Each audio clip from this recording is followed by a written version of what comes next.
Welcome live, everyone. Sound check for the Hobbs Eagle football game as the Eagles on the road tonight in Artesia at the Bulldog Bowl. Ty Friend and Sav Anthony with you as we're about 30 minutes away from kickoff. We'll have the pregame show here in about 15 minutes, and both teams excited for this contest. Of course, it is second game of the season. Both teams at 1-0 after victories last week. Hobbs knocking off arch rival from Lee County, Lovington, by double digits in that game.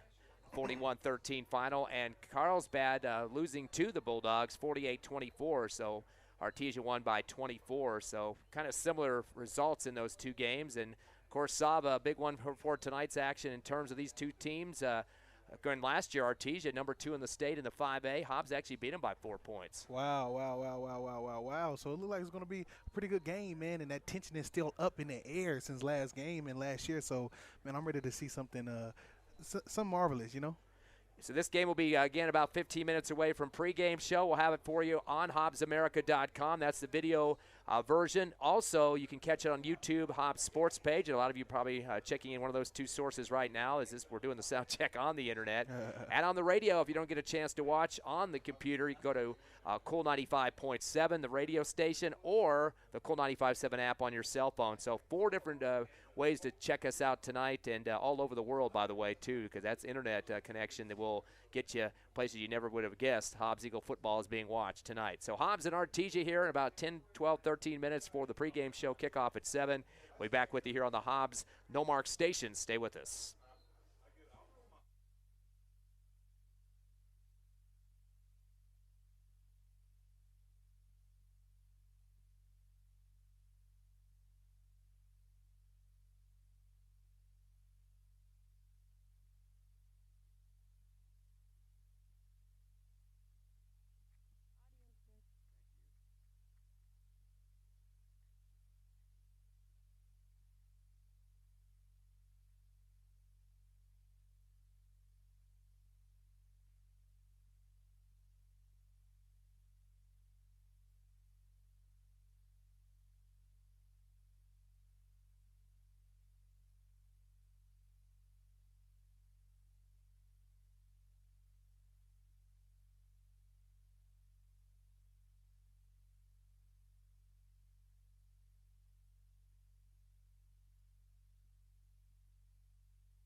Welcome, everyone, to Artesia, New Mexico. Time for Hobbs Eagle football. Live on the radio at Cool 95.7, also the Cool 95.7 app. On the internet, HobbsAmerica.com and the YouTube Hobbs Sports page. Ty Friend along with Sav Anthony tonight is your Hobbs Eagles game 2 of the season, taking on the Artesia Bulldogs here at the Bulldog Bowl. And, of course, Sovereign, going back a few years, you had some experience in this bowl, you could call it, 2019. You had one of your best career games of the season that you did play as a senior, playing these Bulldogs on the road. You had 13 catches, 210 yards, 2 touchdowns, and one long 47-yard pass play. Jaron Lewis was the quarterback that year. You got beat a little bit bad, 62-28, but you had a record performance out there at receiver. Yeah, man, it was a good game, man, a wonderful game, man, a phenomenal game, man. I had fun playing out there, and one of the games, man, the ball just kept getting thrown to me and everything like that. But, man, getting beat that bad in this bowl right here, man, is kind of devastating. But, man, just to see it and replay it all out, man, with this group of boys here, man, is going to be fun to see. We were talking on the drive up here. It's a kind of motivation to step out on this field. I mean, you got the kind of the banked sides of the field. Everybody's the focal point is right down on the field from where the stands are located, and we thought the storms might be coming in. It looks like it's starting to even out a little bit here, so I don't think there's going to be a threat for this game, at least at the start of it. But it's nice. It's cooling off just a bit for the nighttime game for the second week of the season. But in terms of playing Artesia, of course, they got 32 state championships. I mean, they are one of the perennial teams in the state, in the 5A especially. Took second last year to Roswell. The Coyotes nipped them in the championship game, but still a force to be reckoned with year after year. Close game last year, though. Hobbs beat them 44-40 after trailing. Man, and that's good, man. It's good to see, man. Every time coming here to this bowl, man, it always give you that pump up, like you have something to prove at this bowl, you know, and it just bring that out of you. And then, man, just being here at the Bulldog Bowl, man, you got to get ready to play, man. So I'm ready to see some good game tonight. Well, last week, of course, Eagles opened the season at Watson Stadium at home, 41-13 final over the arch rival Lovington. And, boy, more dominance on the running game for the Eagles, 389 yards rushing in that contest, and majority of that coming from somebody you're related to, Seamus Wright. You didn't say that on the air last year. You didn't want to jinx him, I guess. But 14 carries, 238 yards, and 3 touchdowns for Seamus. Although he's a little bit hobbling on that ankle, we see him up in the warm-ups here so far. Yeah, man, and looking at him now, man, it looks like, man, he's getting in tip-top shape, and that's what it's all about. And, man, with that game last year, if they can put all what they did and all the goodness they did last game into this game, man, I believe this game can be a good, and then we can get something.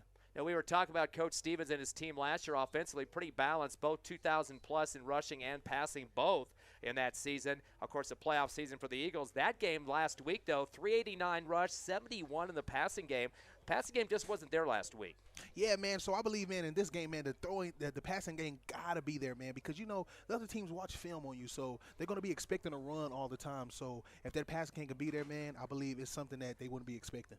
And, of course, in terms of the receivers that did step up in the game, we saw Beatty, of course, Braddock Beatty, although had a couple of catches for 25 yards. And more importantly, he actually had a rush on a reverse, went around the left end, coming right, then back to the left, where he got some gobbled up some big yardage there. He finished 2 carries for 57 yards, 2 catches for 25. So getting a little bit of versatility from him and some good speed for the receiver slash slot back going on the reverses there in that game. Also, of course, Justice French, 3 catches for 43, although he went down at one point in that ball game. I believe it was just some muscle stuff going on with the hot weather that was going on.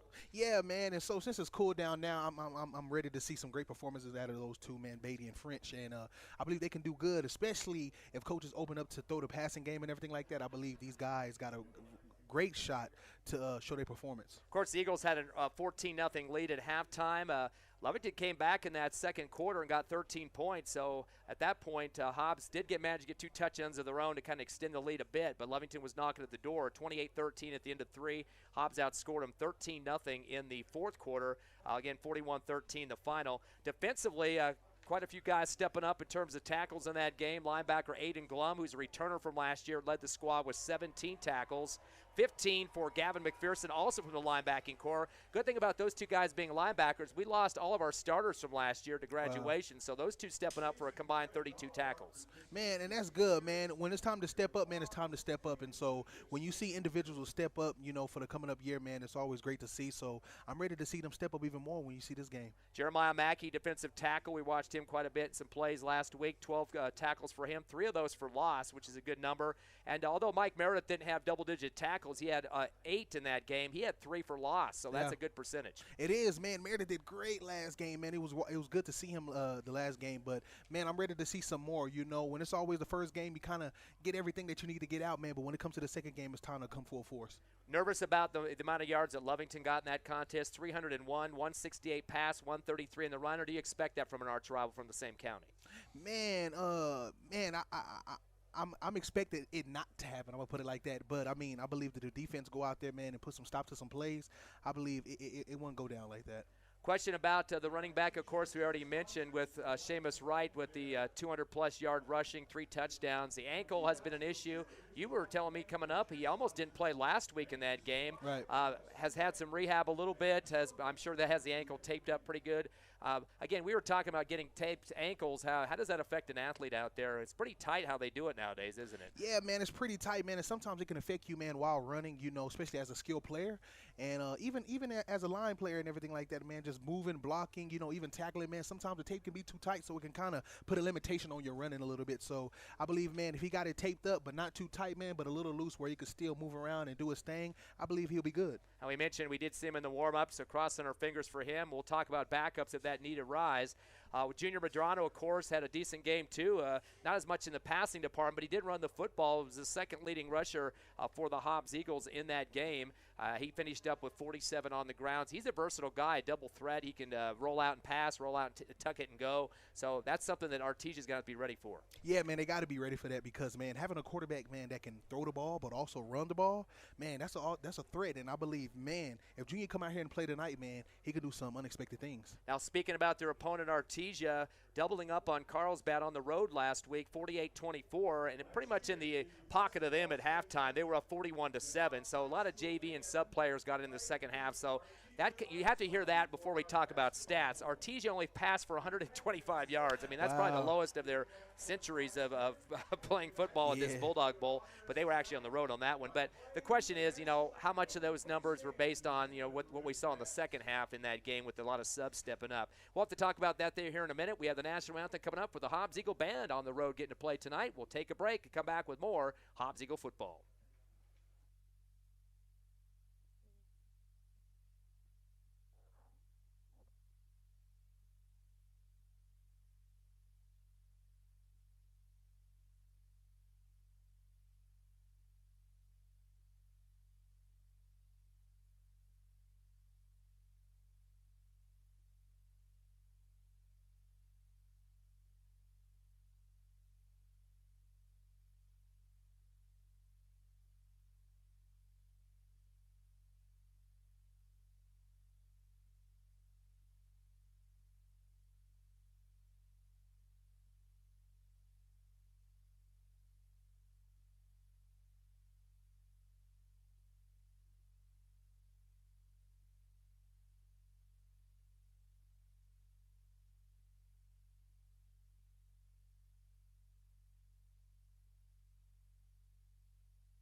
Back live here at the Bulldog Bowl in Artesia. Ty friends, Sav Anthony with you as your Hobbs Eagles taking on the Bulldogs. Week 2 of the season. Both teams at 1-0 after wins last week. Hobbs taking part Lovington and Artesia winning on the road against the Carlsbad Cavemen. We're getting right to the stats of that game before the national anthem break.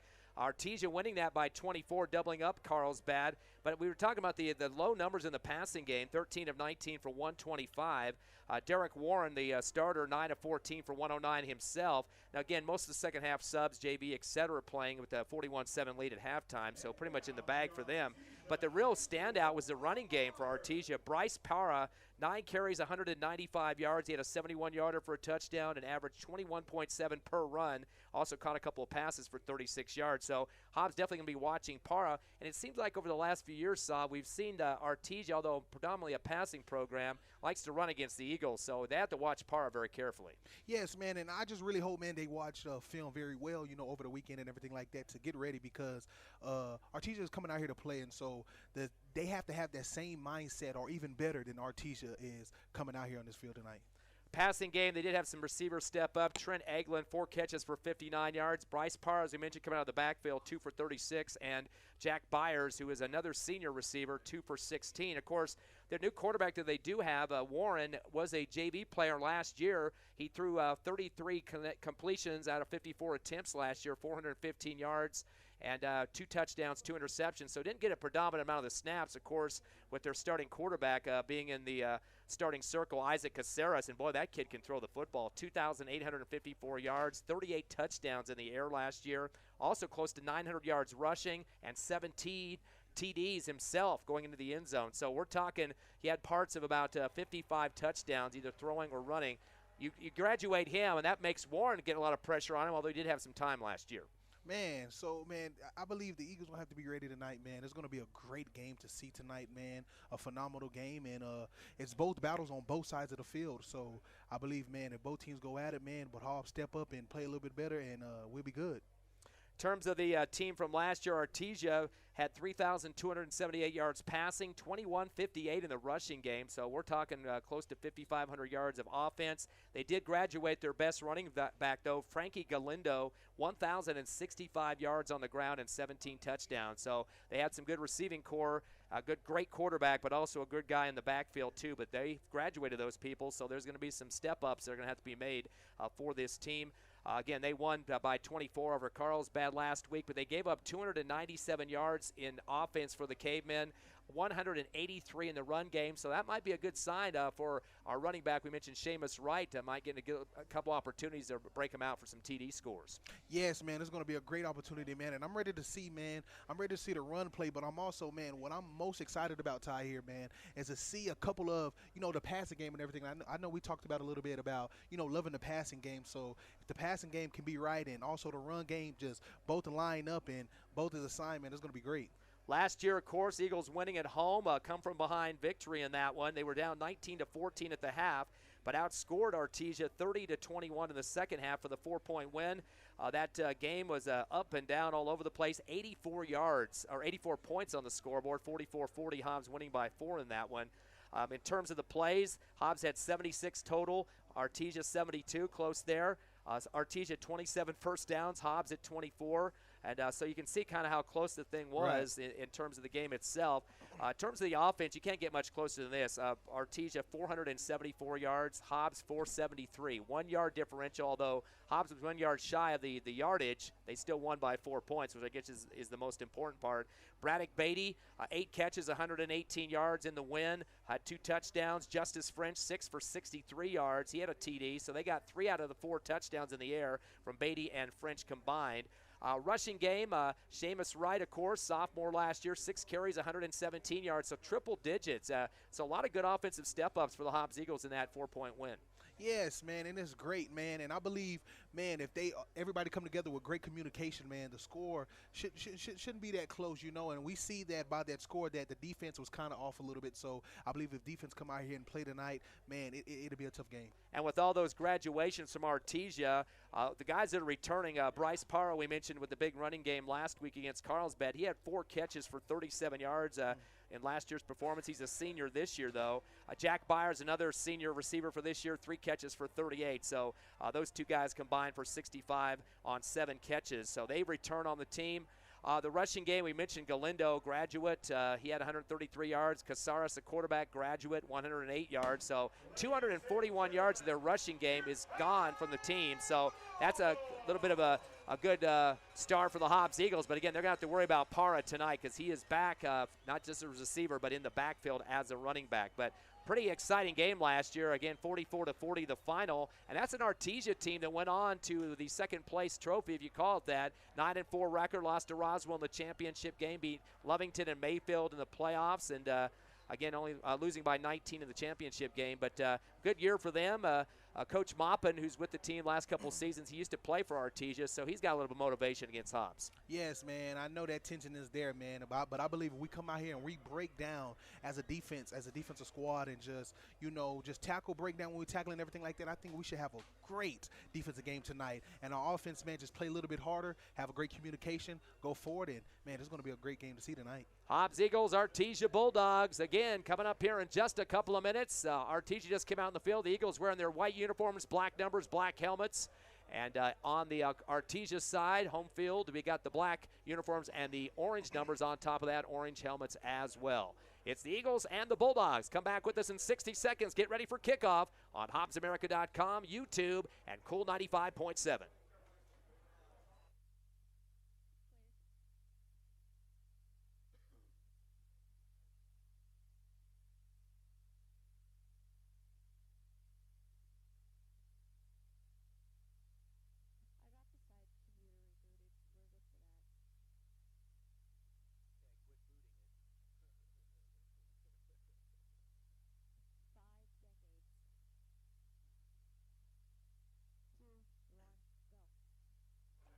Back live at the Bulldog Bowl. Your Hobbs Eagles out on the field first. They will be doing the kicking chores to get this game going.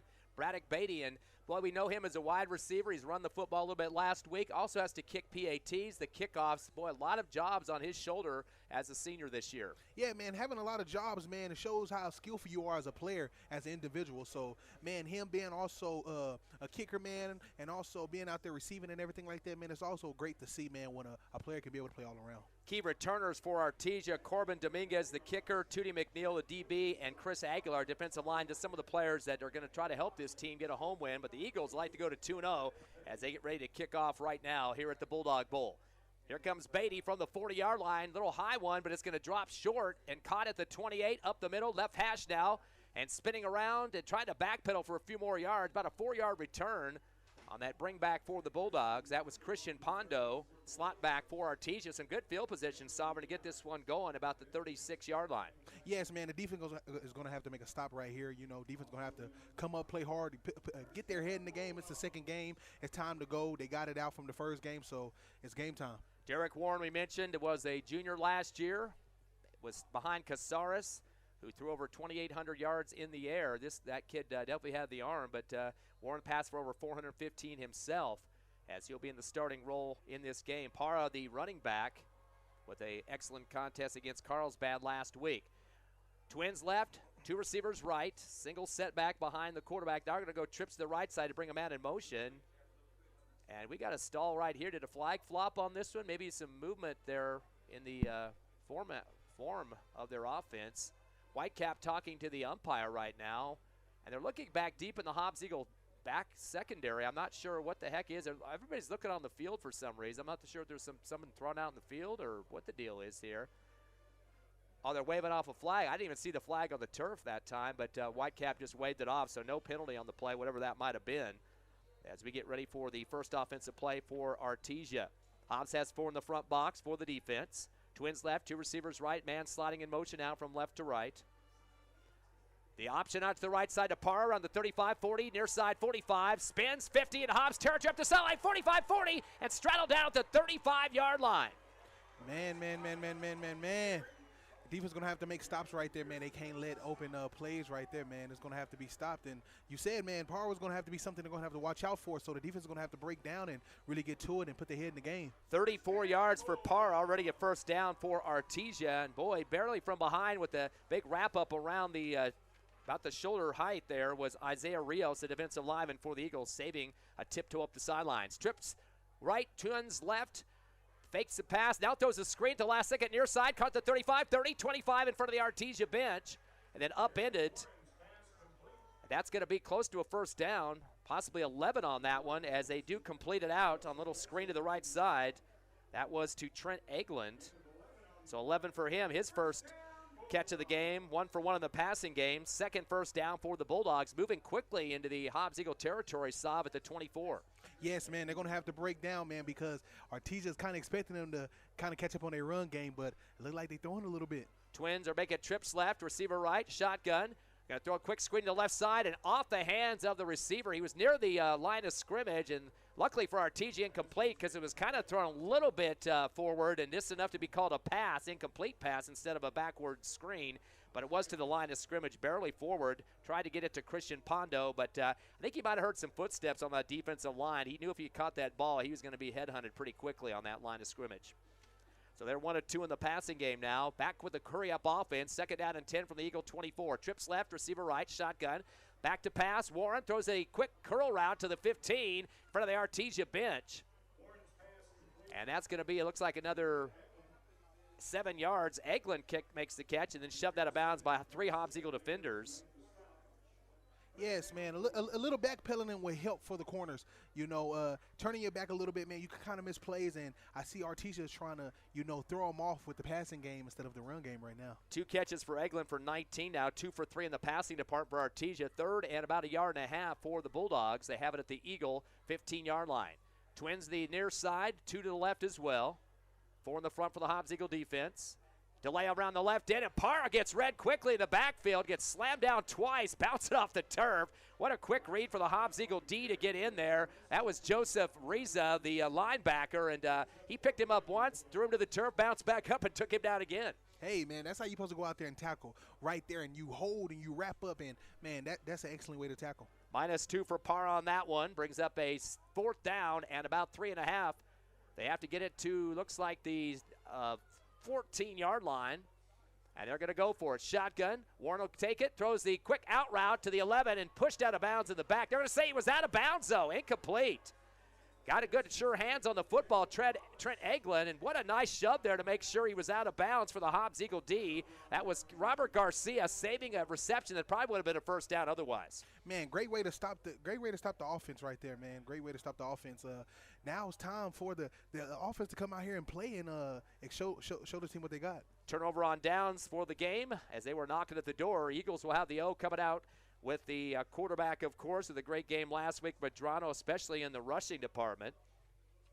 Eagles in their white uniforms, black numbers. They'll put 2 receivers right and left. Medrano in the backfield.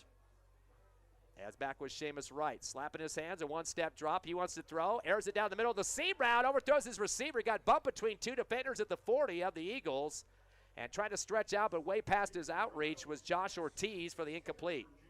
Yeah, see, one thing about it, man, the quarterback, man, has to know when to throw it, man, right there. Man, he got a great arm, on him. But, man, if he can get it right into the receiver's hands and right to the receivers, man, I believe we'll be good on the passing game.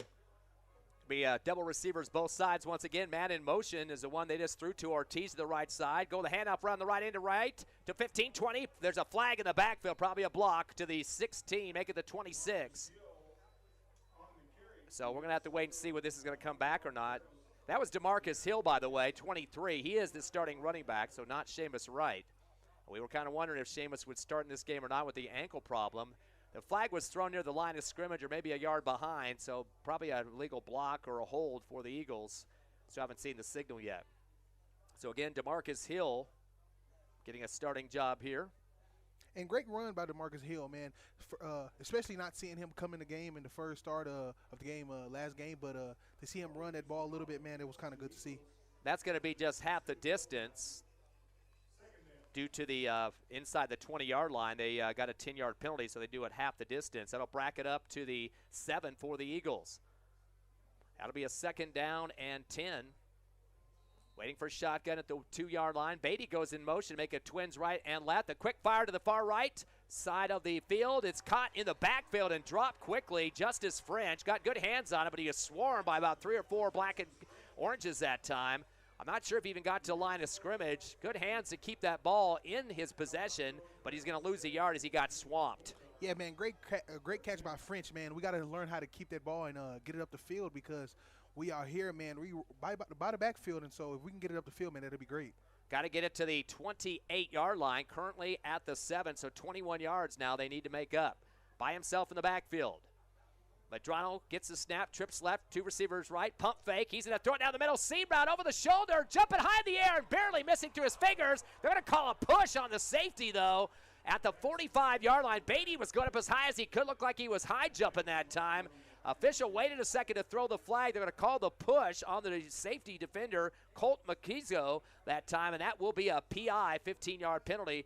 But that will not be enough for the first down. It's not like the NFL, but they will mark at 15. Hobbs will still need to get some yards for a first. Man, it was good, man. It was good plays by the offensive line, for giving the quarterback, time to be able to see if his receivers were open. And his receiver was open right there, but accordingly it was a flag. Yeah, boy, did Beatty get up high for that one. Got both hands around the sides of the football, but a little push coming up underneath as he tried to pull it down.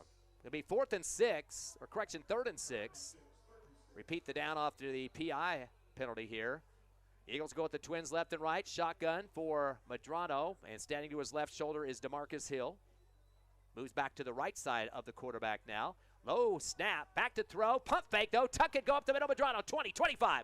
He tries to lunge ahead to the 28 and might have gotten there. He needed to get to about looks like the 27 and a half, and he's going to be close to the first down. So wait to see what the mark's going to be on this one. Going to give him 6 on that, and the forward progress going to get the quarterback the first down for the Eagles, Medrano. Hey, man, running at football, man, being a quarterback that can also throw the ball but also run the ball, man, comes in handy a lot, man, and that was a great run. First down for the Eagles at their own 29-yard line. 6 rushing yards and -1 in the passing game. 1st and 10.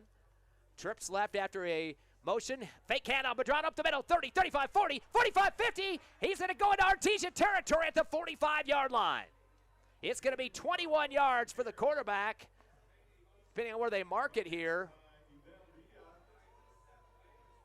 That's making about 19 for Medrano as they move it back a little bit. 2 carries for 25 yards for the quarterback. Back-to-back first downs. Eagles into Artesia territory on one big play there. Man, Medrano is coming out here to play, man, and that's what you love to see when you come out to games like this, man. And when you come to an away game, you have to come out here and play. Great run by Medrano. Trips left after Beatty goes in motion left side. Get the handoff around the left end to Hill. Kind of a bobble for a second. Picks it up and goes. 45 to the left hash and is drilled down hard. Barely got forward progress for about a yard on the play. Some bulldoze action for Artesia. Getting in there with the helmet first was Miguel Soto, the outside linebacker. As Hill, he had a carry earlier for positive, but they called a holding penalty on the Eagles. That's his first carry officially for 1. 2nd down and 9 for the Eagles at the Artesia 42.5 left hash. You know what? I'm kind of excited to see Hill, man, run the football so I can see what he can do tonight. And he can kind of express himself on the field. Trips right, receiver left. The whole team looking to the Eagles sideline now for a change in the play call. As Medrano takes the snap. He's going to option to the right side. Hill around the end, 40, 35, puts his head down, 30. The battering ram down to the 28-yard line for the first down. That's how things get done there. Yes. Great run by Hill right there. That's how you run the football, man. When you put your shoulder down, man, and you put your helmet right on their chest, man, you can knock some people over, man. Great run by Hill. 14 yards, 2 for 15 for Hill. 3rd first down for the Eagles, 2 on this drive. It's a 1st and 10 now for the Artesia 27-yard line on the right hash. 3 in the front for the Artesia defense. Hobbs will get 3 receivers left, 1 to the right side. Back to shotgun once again, Medrano. Hill behind him. Takes his time on the call. Steps up to a line of scrimmage and backs up. They're going to call false start or movement forward by the Eagles. The quarterback was the only guy that I saw moving up. So they'll give a 5-yard penalty on that one for Hobbs. They're second in the ball game, 11 yards total. We'll back them up 5, and we saw some problems last week with, over 100 yards of penalty flags, double-digit flags in that game, and first game jitters maybe, but you don't want to start having that problem against Artesia. Man, yeah, you don't want to have those problems coming into this next game. You want to be able to have the conversation, and when flags like that go down, sometimes it be lack of communication, so we just need to have communication out there. 1st and 15 from the Artesia 32. Trips left, receiver going in motion. Beatty the right side for Twins. Shotgun. Back to pass, trying to get flushed out of the pocket. Medrano tried to get away from the big rush, and he lost the football. They're going to call it dead, though. Luckily, they would have been off to the races, Artesia, on that one. Ball got coughed up at the 35. That's already a loss of 3. And scooping it and going with it, and he thought he had a TD. He'd have gone about 60 yards to score on that one. Called back, though, as he was down. That would have been a TD for Idel Villa, the cornerback. But a -3 instead for Medrano. He went into a pile and then really never got outside the way he wanted to. He got flushed out of the pocket first. Yes, man, like a coach used to tell me, the offensive line, man, you want to kind of build that bridge and make your quarterback feel like the king inside the village, and don't let nobody in to be able to take your quarterback or your king, you know. 2nd down and 16 from the Artesia 33 from the right hash. Trips left, receiver right. Fake the handoff up the middle. Medrano heads to the right hash. He gets pulled down by a wall. Might have got back to the line of scrimmage. That's where they're going to mark it, but nothing doing on that one. They had 3 guys right on top of Medrano before he could even move. And get kind of knocked backwards on a somersault, too. One of the Eagle linemen on the right side, Max Garcia, the right tackle. I believe Coach, man, need to make another play right there because it's like Artesia was expecting that run right there. So if we can kind of switch it up on him, man, and do something different, it'll be great. 3rd down and 16 for the 32.5. Man in motion. Beatty to the right side. Twins left and right. Back to pass. Medrano out of the shotgun. Going to let it float down the far right sideline. Receiver got tied up on the sideline. Ball sails 20 yards ahead of him. The man going out that time was Braddock Beatty, but I don't know what happened out there. He put on the brakes about 6 yards into his fade route on that far right, and the ball was near the goal line about 20 yards ahead of him. Man, it's something going out there, man. I think it's the communication, wrong communication. Probably didn't hear the coach well or anything like that, but man, I don't know what that was. So 4th down and 16 still for the Eagles. Big play call here. Artesia was facing the same situation at the other end, although closer to the end zone.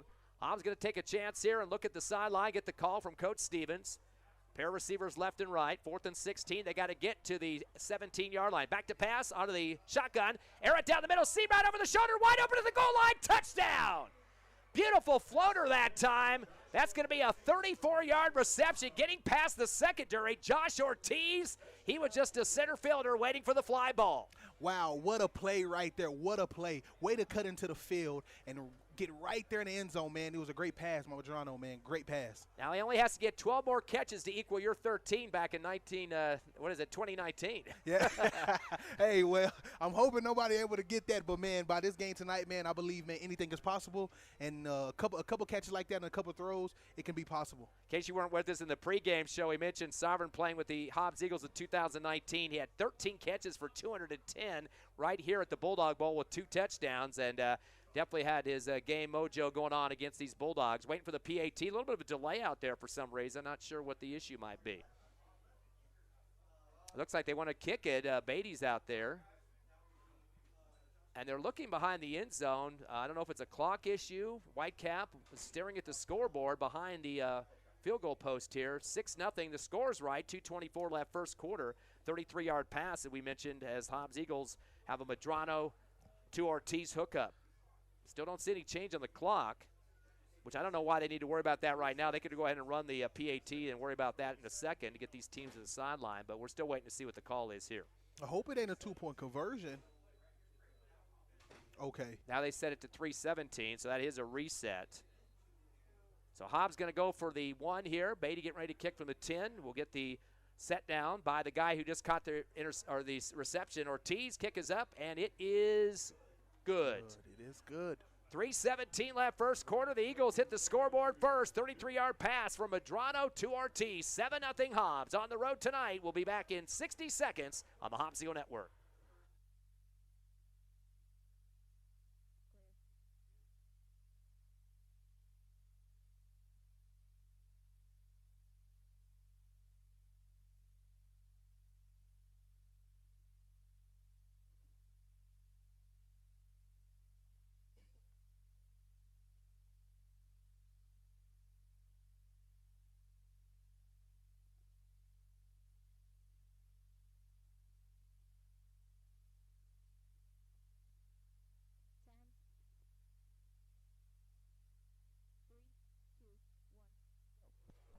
Welcome back to live action here at the Bulldog Bowl in Artesia. Second game of the season for both teams. Hobbs up 7-0 after a 33-yard touchdown pass from Medrano to Ortiz. He was waiting for it at the goal line right down the middle of the football field, and you love to taste those as you don't even have to worry about anybody on your shoulders at that point. Man, that's right there, man. And plays like that, if we can keep moving forward and adjusting forward with plays like that, man, I believe, man, this game can be a game they're hoping for. Beatty getting ready to kick off second time tonight. This one after score with 3:17 left first quarter. He's going to keep it down the middle, end over end, stop at the 15 on the catch. They go to the starburst, the handoff around the left end, going sideline left, 20, 25, and touched out of bounds. After the return about 7 yards, that was Jet Fuentes, one of the slot backs for Artesia. Their second offensive performance coming up next, and they were stopped on downs inside the 20 at the other end of the football field. Hobbs Eagles holding up on the D on the last possession. Yes, man, and way to stop the return and everything like that, man. Because with most plays like that, man, in the backfield, you can kind of get tricky with it. So, hey, hope the defense can come out here and get some stops, man. Play hard, get that momentum and that fire based off the offense, and let's play. First series, Artesia 2 for 4 in the passing game for 19. 2 catches by Eglund in the air, and Parr had 2 carries for 32, a 34-yarder and a -2. Oh, there's a penalty against the Eagles, I believe. That's a 15-yarder. They had a couple of those personal fouls last week, and that's not what you want to do, is give some freebies to Artesia. That's their 3rd penalty for 26 total yards. Artesia now has the ball way up at the 46, still on their side of the field. Going to be twins left and right for Artesia. Quarterback Derek Warren gets the shotgun, 2-step drop, pump fake. He wants to throw down the middle. Sidearms it, caught at the 40, 35-30, heading to the near side of the hash, down to the 29-yard line. It's going to be, it looks like 20, make it 28, 29, 28 yards. Byers will pick it up, the senior receiver. So Byers getting his first catch for 28 yards. That will be a first down, their 3rd of the game. They are 3 of 5 in the passing game now for 47 yards. Hurry up offense from the 28 of the Eagles. Twins left and right, low snap, throw the screen to the right side. Ball's caught at the 30. 2 yards behind the line of scrimmage as it's pulled down, and a great wrap-up for the Eagles, though, to make the stop bear hug play that time. Near sideline by Robert Garcia as he was able to wrap up the big receiver for Artesia, Trent Eglund. And Eglund's going to lose, looks like 2 yards on the play, basically because of the nice wrap-up by Hobbs. Way to make a play by Garcia. First minus catch here for Eglund. They're 4 of 6 in the passing game. 2nd down and 12 from the Hobbs Eagle 30. Shotgun again for Warren, twins left and right. He's going to pump fake, stays flat-footed, going to fire down the middle, seam right over the shoulder. A diving catch up in the air at the goal line, floated up over the top of the defender, incomplete off the fingertips. The defender kind of kept his head down that time for the Eagles at the goal line there in the middle of the field, and luckily the receiver not able to pull that thing down. Man, that was almost a touchdown, man, from the offense. Defense we have to be able to stay afloat and be able to have our heads up and be looking up and stay on our man when it comes to plays like that. Nice little route there and getting up high in the air. I believe that was Eglund once again. Back deep for the Eagles on that play, Samuel Zimbardi, and almost got burned on the goal line. 3rd down and 12 from the 30. Shotgun low to Warren. Pump fake again in the middle. He wants to fire up the near right sideline over the shoulder to the goal line, but overthrows his intended receiver. Going back deep, trying to see if he can get a pickoff there, Javen Hernandez. He had an INT last week against Lovington, but the ball about thrown 11 yards forward into the end zone. Hernandez still not being able to get back far enough on that one. That pass intended for Eglund again, incomplete. Man, it's our backpedaling has to be there, man. When you come to defense, man, backpedaling is a big game, especially for corners and safeties. And I believe if we can get that pack down, be able to break down, have our vision open and everything like that, man, plays like this, man, could not go down. Oh, they're going to try a field goal if that's really going to be an opportunity here. It's going to be from the 37, so a 47-yard field goal team. Even the refs weren't ready for it. They said, no way they're going to try to kick this one.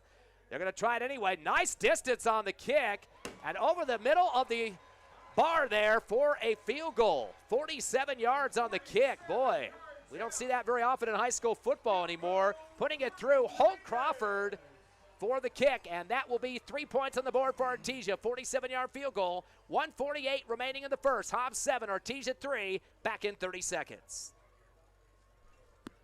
Clear.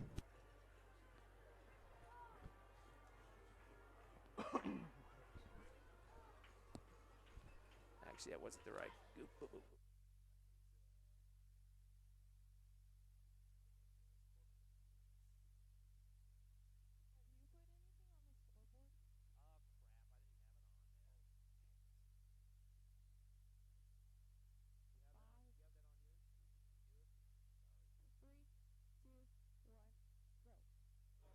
Welcome back to Artesia, 47-yard field goal. Corbin Dominguez, the kicker on that one. Had the wrong name there before that, but boy, it's the longest field goal I've seen in a couple years, booting it long. Hobbs still up by 4, 7-3. We'll get our scoreboard cut up for you on the internet if you're watching there. Sorry about that. Hobbs 7, Artesia 3. Return from the 5 to the middle, starburst. Handoff to the left side, stutter step on the 15 for the Eagles, 20, 25, near sideline left, 30 on the back pedal and a spin for Hobbs. That was Justice French. Boy, a lot of shimmering and shammering going on there towards the Artesia side here in front of the home stands. Hobbs in some pretty decent field position. So Eagles start off with a 33-yard passing play on their possession for the connect to Ortiz from Medrano, made it 7-0. Artesia returns the favor with a 47-yard field goal for Dominguez. It's now 7-3 here in the first with 1:37 remaining. As we get back to live action, Hobbs will have the football at their own 30-yard line, leading 7-3. Twins right, receiver left, short side in front of the Artesia bench. Eagles through that 33-yard to Ortiz, and Medrano has 22 on the ground on 4 carries on the rushing game. Pair of twin receivers. 3 on the front line for Artesia defense. Quick screen to left side. Oh, the receivers kind of banged into each other. Some confusion on the near sideline. Artesia was tasting a possible INT, and out there getting almost into a train wreck, Josh Ortiz. As looked like, I'm not sure who else that was out there. Looks like the receiver, Addix Wheeler, going helmet to helmet on that one. And luckily, the Artesia kid didn't pick that off. They had a couple of guys out there. 2 corners, or actually corner safety, Julian Baeza and Charlie Campbell. Hobbs dodging a bullet on that one. Eagles 2 for 5 in the passing game. Shotgun to Medrano at the 25. Scampers around some defenders in the backfield. Heads to the 30, close to the original line of scrimmage. He's met by an orange and black wall. Artesia's covered the ball several times on these plays, but a little bit late as dancing around with the football. Thought he had a fumble recovery there for the Bulldogs. Not going to get it called, though. Adele Villa, the cornerback. And they're going to say maybe a forward progress there for Medrano, about a yard. He's got 5 carries for 23 total. 3rd down and 9. Hobbs has got to break open with some big play here to keep this drive alive. Yes, man, and it seems like Artesia, man, is kind of catching up on the run play with the quarterback. So if Coach can kind of switch that up a little bit more, when he can kind of trigger them outside of that, it'll be good. It'll be great. 7-3 your score. Hobbs going with the pass, rolling right, throwing on his back foot. Intercepted at the 45 of the Eagles. Up the middle. There's going to be a legal block for Artesia. Right across the 35, 30, far sideline, 25, 20, 15. Down at the 11. We got a block in the back. Going to be taking place back near about the 40-yard line. So it's going to go back. No big run back as we appear to have there for Artesia. The flag is going to be actually down at the 43 of the Eagles, but a pickoff nonetheless. The INT, unfortunately. You saw Medrano rolling to his right deep, and he got some chase on him and kind of threw from his back foot and just kind of heaved it a sidearm there to the far right sideline, which a pickoff wide open at the 40-plus yard line there. So we're going to have to wait and see. They're all pointing back to the flags. I don't think there's any question what's going to happen, unless there's a second flag on that far sideline. So Artesia will get the pickoff there, as that will be the first turnover of the ball game for the Eagles. Definitely would like to have that one back, you can guess.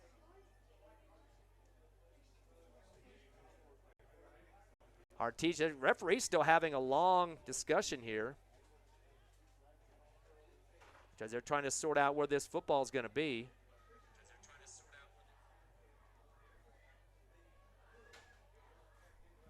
Still waiting for this to get marked. Officials, 3 refs together right now and discussing this one. Unless there was a second flag that I'm not seeing, I know for sure there was a block in the back. It was at the 43.5. All right, legal block is called. Now, if they don't have another flag, personal foul going to be against Artesia.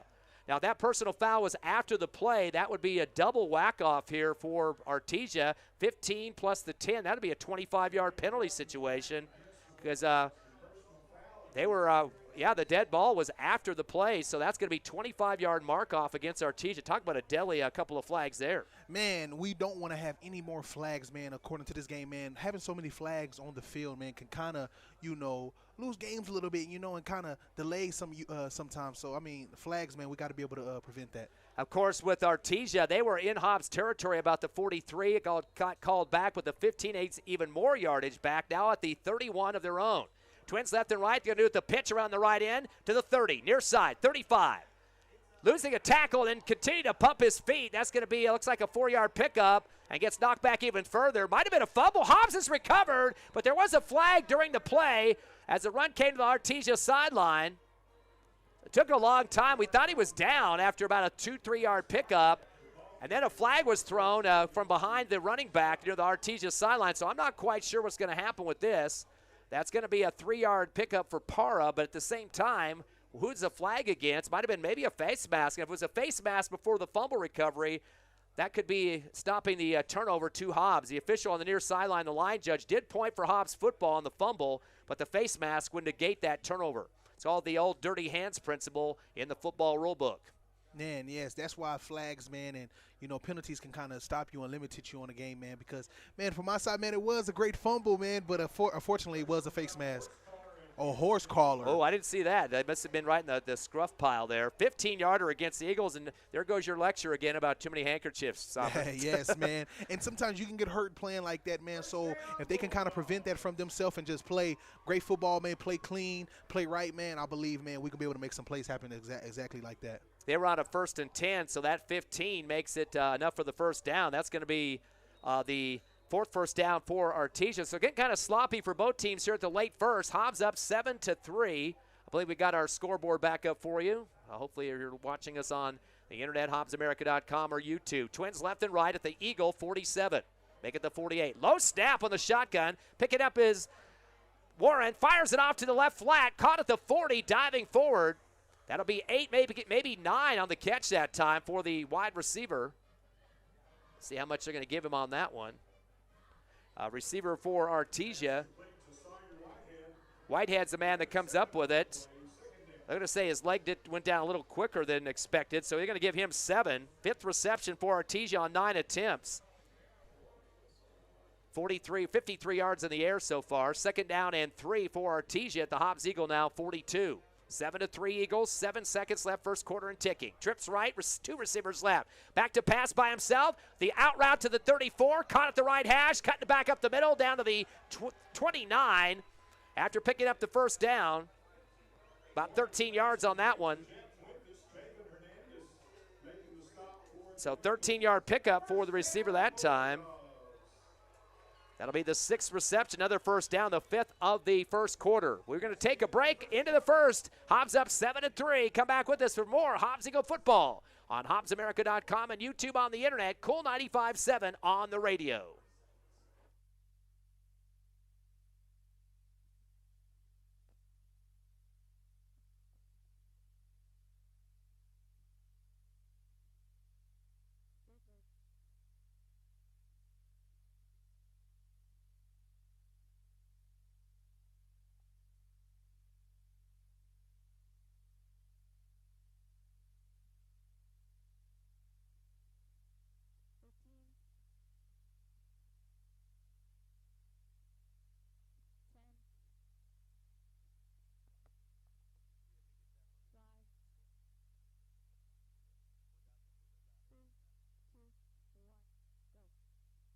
We head to the second quarter here in Artesia, and a barn burner Sovereign 7-3 as Hobbs leads Artesia. Hobbs scored on a 33-yard pass from Medrano to Ortiz and a 47-yard field goal for Corbin Dominguez. What a battle here at the Bulldog Bowl. Yes, man, it's been a battle, man. It's been there, man. Both teams are playing hard. I believe, man, Hobbs need to come out here on the defense, man, and just push a little harder, man, and I believe we can be good. First down and 10 from the 29 of the Eagles. Artesia football rolling right. Warren with a double pop. He's thrown down by the shoulder pads behind the line of scrimmage. He's going to lose about 6 on that play. Boy, did he get a nice chase for the Hobbs Eagles going full speed. Jeremiah Mackey, we talked about him on the pregame show. He's a deep defensive tackle, 255 pounds, but he's on a slow one, though.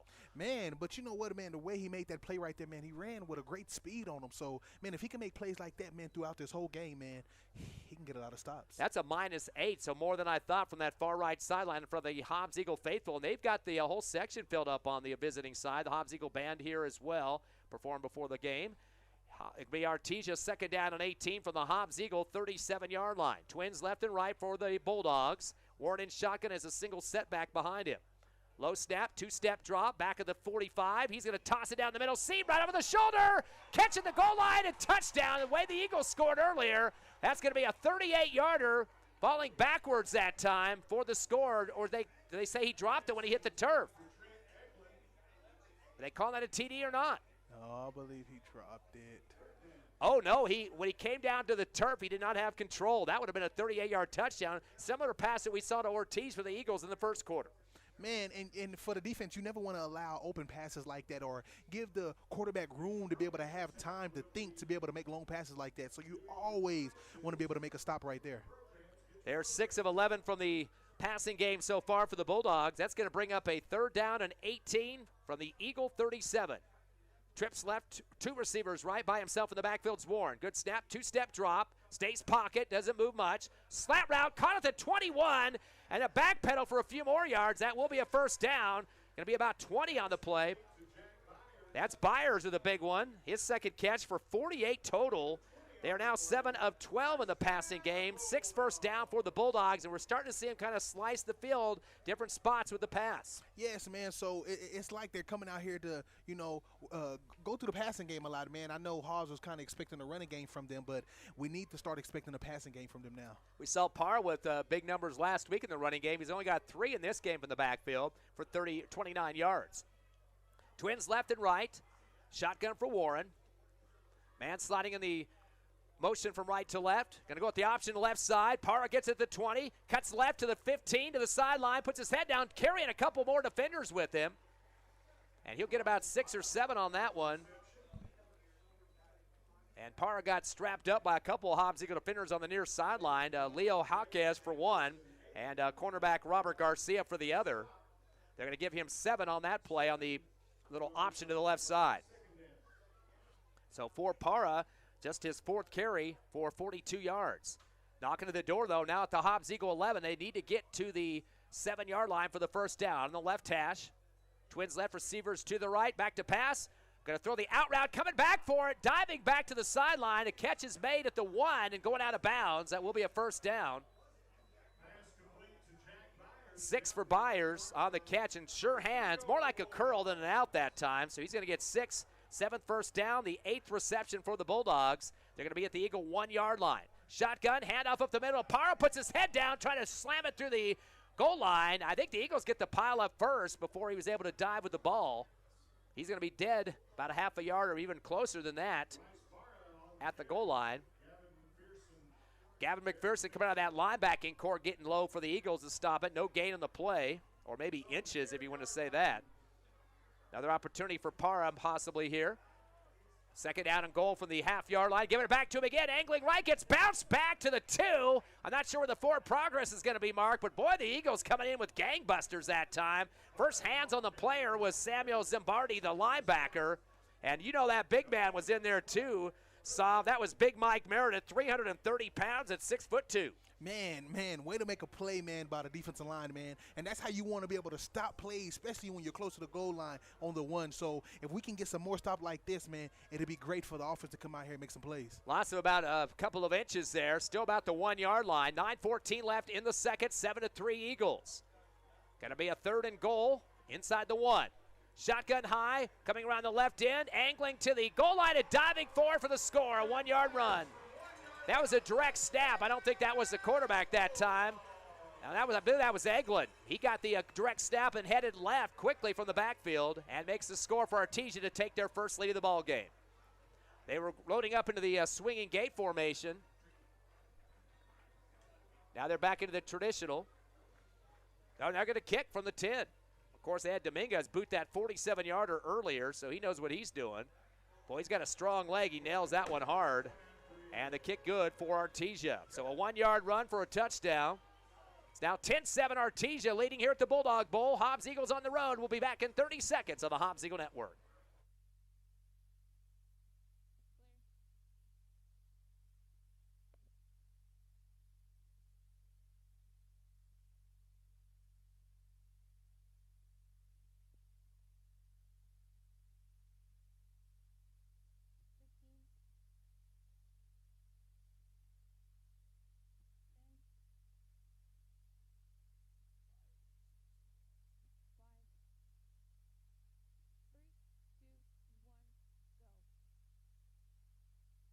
Back here at the Bulldog Bowl, touchdown run for Byers. Jack Byers, the receiver. There's 2 big 80-plus numbers out there at the wide receiver position. He was lined up in the backfield, got the little toss around the left end, so he scores the touchdown. And he is a receiver out there, but playing the running back on that one. That's their first touchdown of the ball game. 10-7 Artesia, 9:02 left second. The kickoff from the 40. Dominguez going to nail a hard one, end over end. Caught at the 2 by the Eagles on the right hash. Brought up the middle. Starburst. Handoff to the right side. Stutter step at the 10, 15, 20 near side, 25, and diving near the right hash. So about a 12, 13-yard return after the handoff to Adrian Mora for the Eagles. And so now a little bit of a different complexion out there, Sav. 10-7 now, Artesia with their first lead. Yes, man. So it got to give the offense a fire to come out here and want to go play hard and really come out here and play, because tonight is the game, man, for them officially to go 2-0. So, I mean, the offense got to come out here with a different perspective and move up the field. Still a very close ball game. It's a field goal difference. Hobbs not with their best field position of the night. They'll have it from the 26, trailing by 3. Twins left, receivers to the right. Of course, Seamus Wright did not come to start in this game. We weren't sure if he was or not. They put Beatty in motion right to left, trips left, receiver right, fake the handoff left, go around the right side and try to backpedal Medrano. We see flags flying to the line of scrimmage. That doesn't look good for the Eagles, as a swarm coming in towards the middle that time to put him down on the right hash. As getting in there first for the Bulldogs defensively was Alejandro Ontiveros, the outside linebacker. And that's definitely going to either be a hold or a legal block on this one for hopefully not the Eagles, but we're going to get it anyway. They're pointing towards the Eagles unofficially right now, as the Artesia coach, Coach Maupin, was asking what the call was before they signal it officially. Holding against the Eagles, that'll be a 10-yarder. And we're looking at these penalties now, Saul. That's the 5th penalty so far for 51 yards. So already more than half of football field here in the first half. Yes, man, you don't want a bunch of those in the game, man. Getting you pushed back, man, further and further, you know, from getting that next first down, man, can also be a toll on you. That's going to back it up to the 12-yard line. Eagles got to get to the 26 of their own.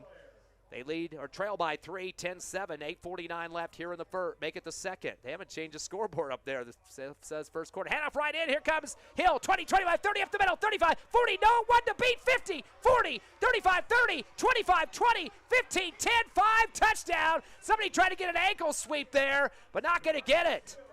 So a total of 82 yards for the touchdown. Wow. Way to run that ball by Hill, man. That's how you run the ball. And when you grab that ball, man, you want to shoot down the field, and that's what he did.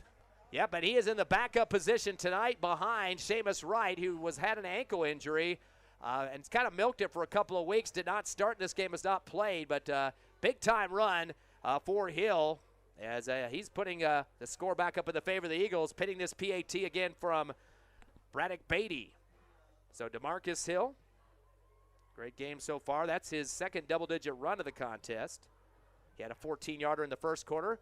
Almost getting it blocked, but still getting away quick enough is Beatty to put it through, as he had a hand getting real close to that ball. So Hobbs regains the lead here in the second, 14-10. 8:37 left here in the second. We're back in 30 seconds, live on HobbsAmerica.com, YouTube, and Cool 95.7 on the radio.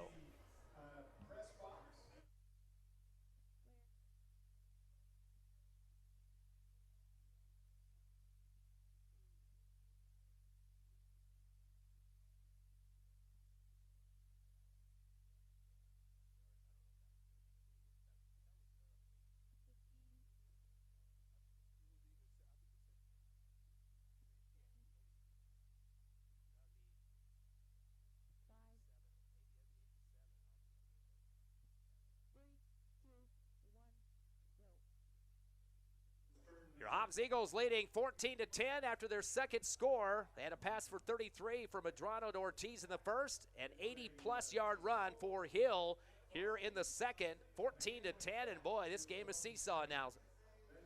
Yes, man. It seems like they're coming out here ready to play, man. And the offense had that great communication before stepping out here on that field to know, man, we have to score.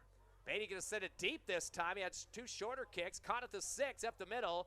They go with the starburst. The carrier going to keep it up the middle. 20, 25, breaks the tackle. Far side, 30, 35, 40, 45, 50 in Hobbs territory at the 45. Beatty tries to get it, but the 40 swipes his legs and goes down. The return man for Artesia, Bryce Para. Of course, he's also the running back. Got it around the 12-yard line and really going hard. Looks like about a 51-yard return into Hobbs territory. And boy, Beatty had to get down hard at the 40 to go to his legs and get him tripped up in the air a little bit, and the rest of the Eagles trying to swarm to the ground, but still good field position for Artesia after Hobbs just regained the lead. Way to stop him, because you don't want him to get it down the field anymore. But, man, the defense is going to have to come out here and step up, man. Do not let the offense get close to the end zone. If we can do that, I believe we can make some plays. So 14-10 the score here in the second quarter, 8:23 remaining. Artesia football on the right hash of the 30 8-yard line. Twins are making trips left, receiver right, shotgun. Warren stays flat-footed, kicks it off with a screen to the left side of the line, caught in the middle, 35, 30, and come down with the ankles, picking up 8 yards. Whitehead is the guy that gets the catch on that one.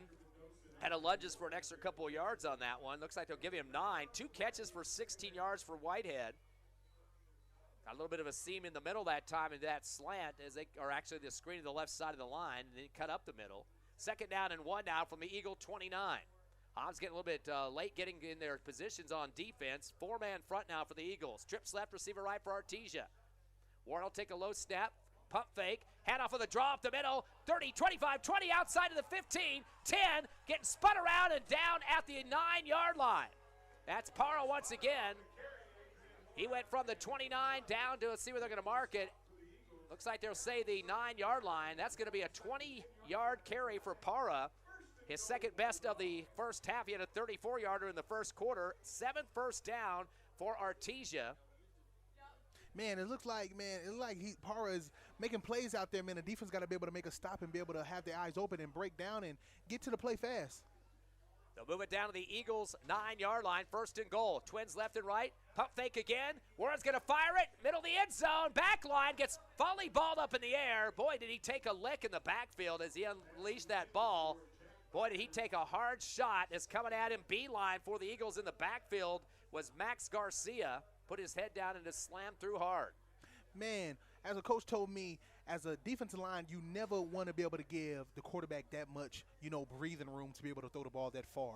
And as a corner and a safety, you never want to allow your player to be able to get behind you. So incomplete, 2nd down and goal on the 9-yard line. No first down opportunities on this last bit of the drive. Twins left and 2 receivers right. Man in motion right to left, making trips left side. Shotgun to Warren. Throws a screen to the left side, caught in the backfield to 12, cut up the middle, pushing the left hash to 10, to 5, down to the 2-yard line. So that's going to be about another 8.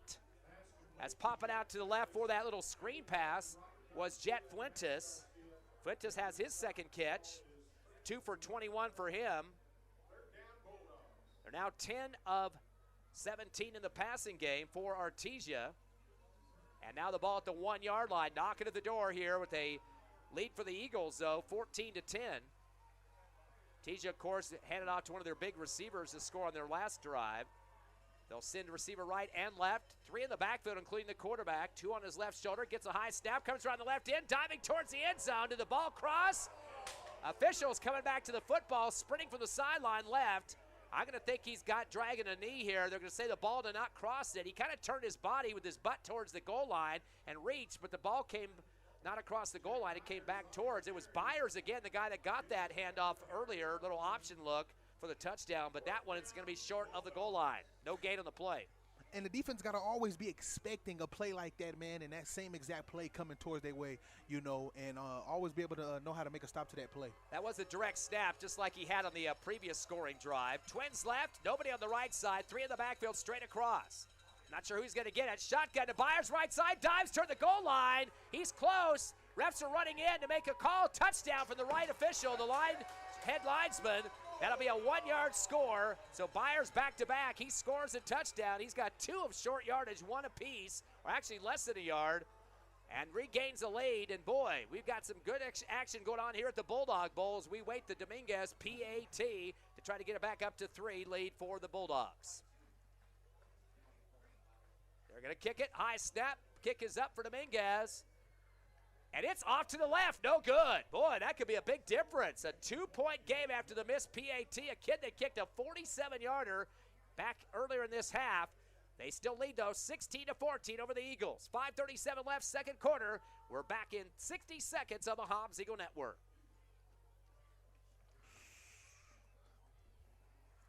Okay.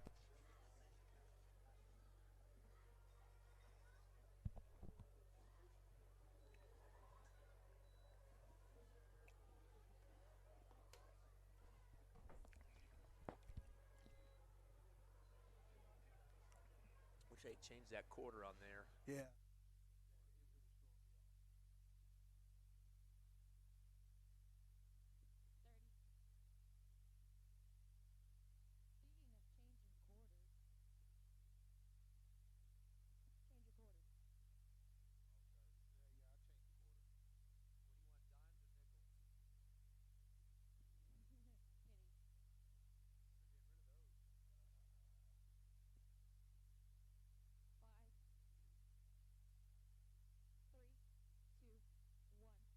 Go. Dominguez kicks off from the 40 for the Bulldogs, right to left on the radio dial, caught at the 5, middle of the field, 10 with the starburst, going around the left side, handoff, 15, 20, French cuts it back, left hash, 30, or actually, no, it doesn't get to the 30, meets a one-man wrecking crew going head-to-head with him that time, piles it back to the 28, and boy, good read there for Artesia on the coverage. Diego Morales was not going to go for the little head fake there, and I think French got piled hard on that play, but a pretty decent run back. But still, the Eagles now with another possession to try to regain a lead. 5:27 left before the half. 16-14, Artesia. Man, it was a great run, a great return by French, man. A little stutter step in his step a little bit, man. But if he can pick up and speed him, man, and just go force, man, he can have a return. 1st and 10 from the 28 for the Eagles. Twins left and right, shotgun. Ready for the snap. Back to pass. He's going to fire it to the left out route. It's going to be just enough for the first +1. 11-yard reception. Nice dive on the ground to come up with it. Josh Ortiz off the arm of Medrano. 11 yards for Ortiz. That's his second catch for 44. He had a 33-yard touchdown reception earlier. Hurry up offense, a 4th first down from the 40. Handoff up the middle. Hill going to break left to the hash. 50, 45. Artesia, 41-yard line for another first down. Man, and it seems like, man, coach is making very great plays of getting up the field, man. And we can do that, man, within 5 minutes of this quarter. Man, we could be good and already get us a touchdown. 20-yard pickup for Hill as a backup in this game. The 5th first down. He's got 4 carries so far for 117 yards. Already in the triple digits off. Man. It seemed like Seamus talked to him before this game. First down and 10 for the 42. Twins right and left. Give it off to the right side. Trying to take on 2 black and orange players in the right hash. And that is Hill once again. Angling right to the hash. Beatty trying to come back and give him a block. And they're going to give him 3 on that one. So talk about big shoes to fill with Seamus right out in this game. Of course, he had 238 yards last week and 3 touchdowns as Hill came into this contest against the 1-0 Bulldogs, number 2 in the state last year, losing to Roswell in the championship. Second down and 7 from the 40. The option left to Hill. The 40 breaks a tackle and keeps his legs spinning as he goes towards the turf and kind of diving over people that time. That's going to be a couple more yards on the gain. And coming up a little bit limping there, looks like Hill, and he's kind of hunched over. Don't want to see that. That'll be a 2-yard pickup for him in that one. Oh, he's limping. He's leaving the field now. Wait to see who's coming in for him. That's going to bring up 3rd down and looks like 3.5. So they just got a sub in the game. We've been starting to see a lot more people. Jesse Nelson seeing his first action. So 3rd down and 3 for Nelson as he gets into the receiving core for Hobbs. Twins left, receivers 3 to the right. Shotgun to himself, Medrano. A bad snap, it rolls, able to pick it up. He wants to throw, steps up to 40. Lawson got swatted from the right hash, picked up by Artesia, 45, into Hobbs territory, 35, 30, 25, 20, 15, 10, 5, and into the end zone for the touchdown. A fumble recovery from the 40 into the end zone. That's going to be a 60-yard return after the fumble pickup, and there's a celebration going to cause some a penalty flag to be thrown there. So approximately 60 yards on the return on the fumble. And then a little bit of too much of a celebration for Artesia in the end zone. That's Adel Villa, the cornerback, as he stripped the ball out of Medrano's hands at the 40. He kind of rolled to his right after a bad fumble or bad snap. Was able to pick it up kind of like Australian rules football and keep it in his gut. But then he tried to throw and turn back into the defender and got walloped at that right hash. Man, kind of a little bad play right there, man. I believe we can rebuttal from it, but, man, wrong communication, man, with the center. So if the center, man, we can get that right, man, and get that better, man, I believe we'll be good. So bad turn of events for the Eagles. Their biggest deficit now, 22-14, 3:18 left in the second. Artesia, always known for making mistakes, really cost the other team what we saw there, blood in the water. Waiting for the PAT, and it's taken a long time. Referees are all bunched up here trying to get everything sorted. Oh, they're going to have the 15-yarder will be marked off at the kickoff. Hobbs has decided, so they have a choice on the PAT or the kickoff because of the unsportsmanlike in the end zone. That will be a good kick for Dominguez, and will extend the lead to 9. So a big change of events for the Eagles after a fumble recovery, returned by about 60 yards or so for Villa. Score now 23-14 as your Eagles trail by 9. Come back with us in 30 seconds on Cool 95.7, HobbsAmerica.com, and YouTube.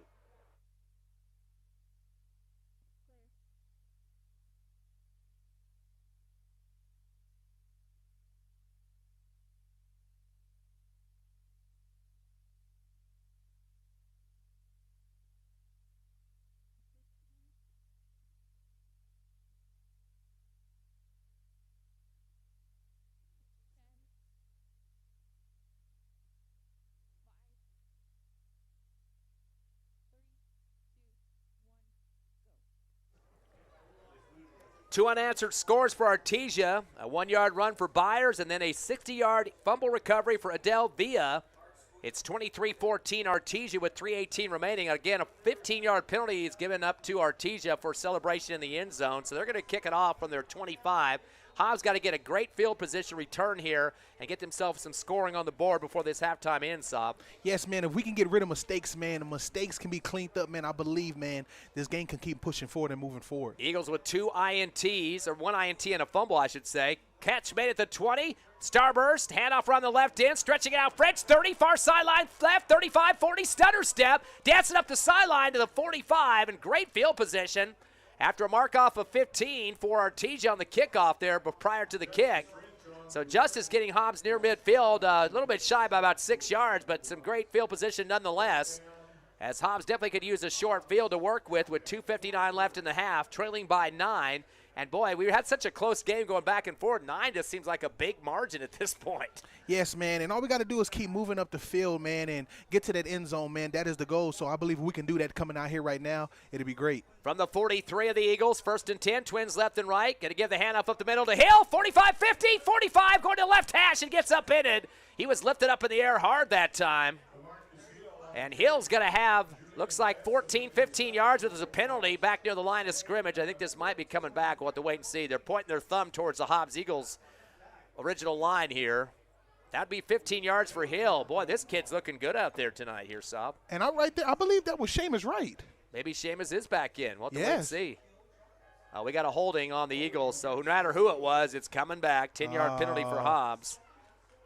6 penalties so far. That's 61 yards, more than half the field. And we'll get this thing marked off. We're trying to check to see. Yep, nope, DeMarcus Hill, 23, is back there right now, unless they move somebody out that quickly. But they're looking like they run kind of the same out there in terms of their body motions, that quick acceleration of speed. That's right. It seems like Hill is more of an inside runner. Last game we saw, well, actually we did see Seamus do more than one type of run in that game last week in the 250-plus yards that he had and 3 touchdowns, but still like to see the burst of energy we're seeing from Hill. And, man, and to be able to see that, man, similarity right there, man, is pretty good, man, to know that you got 2 good running backs in the backfield. 1st and 10, or make it 1st and 20 for the 33. Delay handoff around the left end to Hill, stretching out left hash. 30, cuts it back. 35, puts his head down, keeps pushing for 37, and they're going to have a flag from the line judge in front of the Artesia bench. That would have been about a 6-yard pickup for Hill. And, boy, that's a pretty long flag to be thrown from the near sideline across the field. The play was going to the left hash on the other side. The official on the near side is throwing that long flag. So I don't know what he saw from deep behind the play there and such to the far sideline. But maybe it's going to be for the Hobbs bin, maybe a face mask. It's going to go against Artesia. Personal foul, face mask. Thank you. So that's going to be a 6-yard pickup plus the 15. So 21 yards just on that play alone. Thanks to Hill getting it started. And Artesia starting to mount up on the penalties, too. That's 70 for them on 4 15-yard penalties plus a 10-yarder. Man, and this right here gives us an advantage, man, to get close to the end zone. So we got to keep moving up the field and keep running how we run it. 1st and 10 from the Artesia 46 on the left hash. 6 first downs for the Eagles now with that penalty. Twins left and right. Shotgun. Medrano got a high shot snap. He's going to throw the out route low to the gut. Caught at the 35. That'll be an 11-yard pickup. We've seen that twice where they got right where they needed to be on those out routes connecting to Josh Ortiz. As he'll get another 11-yarder just like he had on his last catch. That's the 7th first down for the Eagles. And that will be the 4th reception for Hobbs as well. They'll be at the 35 of Artesia left hash. Clock down to 2:31 left in the second. Eagles down by 9, 23-14. Twins left and right. Give the hand up in the middle. Hill angling left. 30, 25, 20's out to the races. 15, 10, 5, touchdown. Hill cannot be stopped. Hill with a 36-yard rush for the score. Hey, this kid in the backup role, put them both in the game. Him and Seamus Wright next week. We'll have the double combo going on there. Man, when you see run plays like that, man, at a game, man, it just gets you so excited. It gets you hyped up and like that. And, I mean, hey, for him to be coming in, man, behind Seamus and everything like that and stepping up, man, wonderful play, man, by Hill. Earlier, about an 82-yard run for a touchdown. We'll get the official number on that at halftime, but 36 on that one for sure as we wait for Beatty to kick it from the 10 for the PAT. Big kick here. There's a missed PAT earlier for Artesia. This kick is close to that right upright, but it does barely curve inside. That looked like it was going out there, but Hobbs taking a nice sigh of relief after making that one. 2:20 left here in the second. It's Artesia 23, or Hobbs Eagles on the comeback at 21. Back in 60. Live on Cool 95.7, HobbsAmerica.com, and YouTube.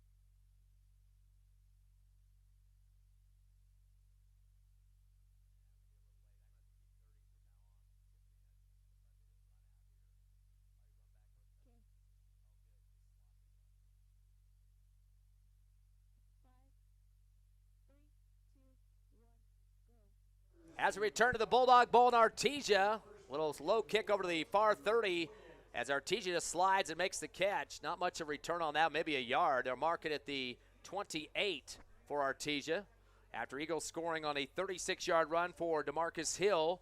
Hobbs down by 2, 23-21 with 2:19 left in the second. Of course, a 2-minute drill situation for Artesia. Trips left and a single receiver right. Warren gets a shotgun snap, pump fakes to the left screen, hands up the middle on the draw play, and not much going for Parra. Gets tripped up at the line of scrimmage. Nice ankle sweep there for the Eagles. And getting a piece of that foot, I should say, it's Joseph Reza, the linebacker. They got Mackey in the play as well. And I don't think they gave him any gain for Parra. He has had a 34 and a 20-yarder earlier in the contest. No scoring yet for him, though. Second down and 10 from the 28. Back to pass. Warren, pump fake, stays in the pocket, now flushed out, but he's trapped in the backfield, brought down by the legs. Great reach from behind to grab those legs by Jeremiah Mackey. Man, you want to make plays like that every time, especially as a defensive line. You know, man, you want to be able to grab in there, get the quarterback, and never let him get enough breathing room to be able to throw that ball downfield. -6 for Warren. He's 2 for -14 here in the first half. The clock's running with under 2 minutes to go. Third down and 16 to go. Back at the 15, pump fake. He tries to pump again. It's knocked out of his hands. Rolls to the end zone. Saved by Artesia, but they're going to say at the 2-yard line. Looked like it was going to go all the way to the goal line, but a save for Artesia to make sure that wasn't going to be either a safety or a fumble recovery for Hobbs for a touchdown. And that's going to be a 4th down. I'm trying to get the number on the guy that got the ball. I think that was Stephen Williams for the center for Artesia, but regardless, it's going to be a punt situation. Artesia's got to get to the 38-yard line. They're currently at the 4, so 34 yards they need. Definitely going to have to be a punt, but they're going to be doing it from the back of the end zone, and the snap is going to be from the 4-yard line. Looks like Coach Maupin wants to talk to the troops, and as an offense that is pinned back so deep, how do you punt the football? If you try to kick it straight up the field here, you're going to have a big rush coming at you. Man, it's going to be difficult, man, to be able to punt it from back there, man. But, man, I want to say, man, great plays by the defense, man. It's like the coach talked to them and put something in their head for them to go out there and make plays like this, and that's what you want every time you step out on the field as a defensive team. 1:15 on the clock. So they're going to mark it back quite a few more yards after that one. I think about -12 after that fumble went back to the 4-yard line. Really one of those unaccounted for negatives because it was a bad fumble there, but I guess you're going to have to give that to Warren as he was trying to get away from pressure. Hobbs starting to put on some good penetration through the line, making Artesia scramble away from that pressure. 1:15 left after the Artesia timeout.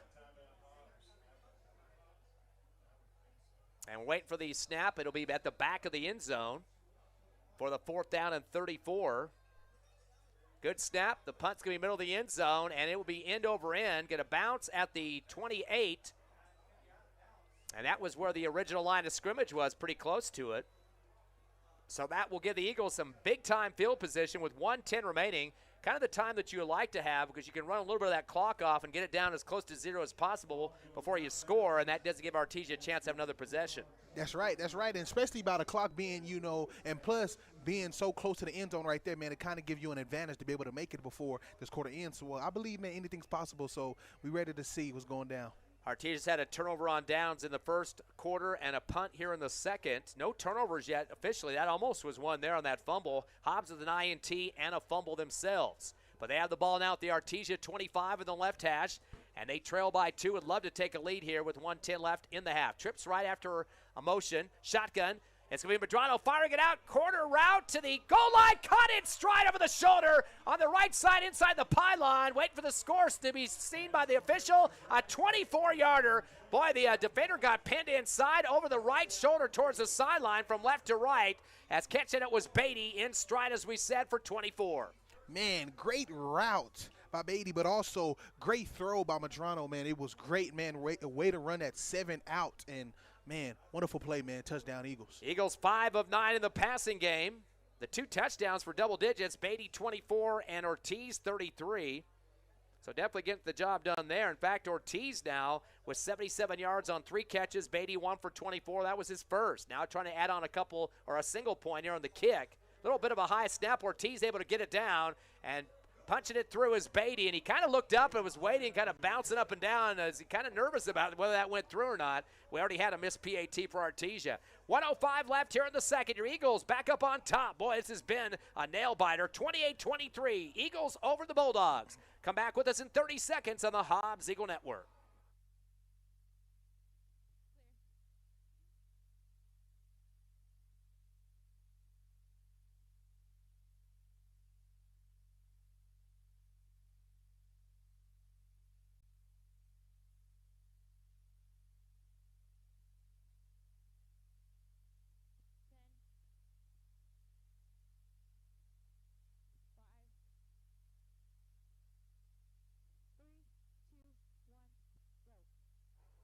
Hobbs Eagles have regained the lead here at the Bulldog Bowl in Artesia, 28-23. We thought might be having some storms here tonight, but it looks like it's mellowed out.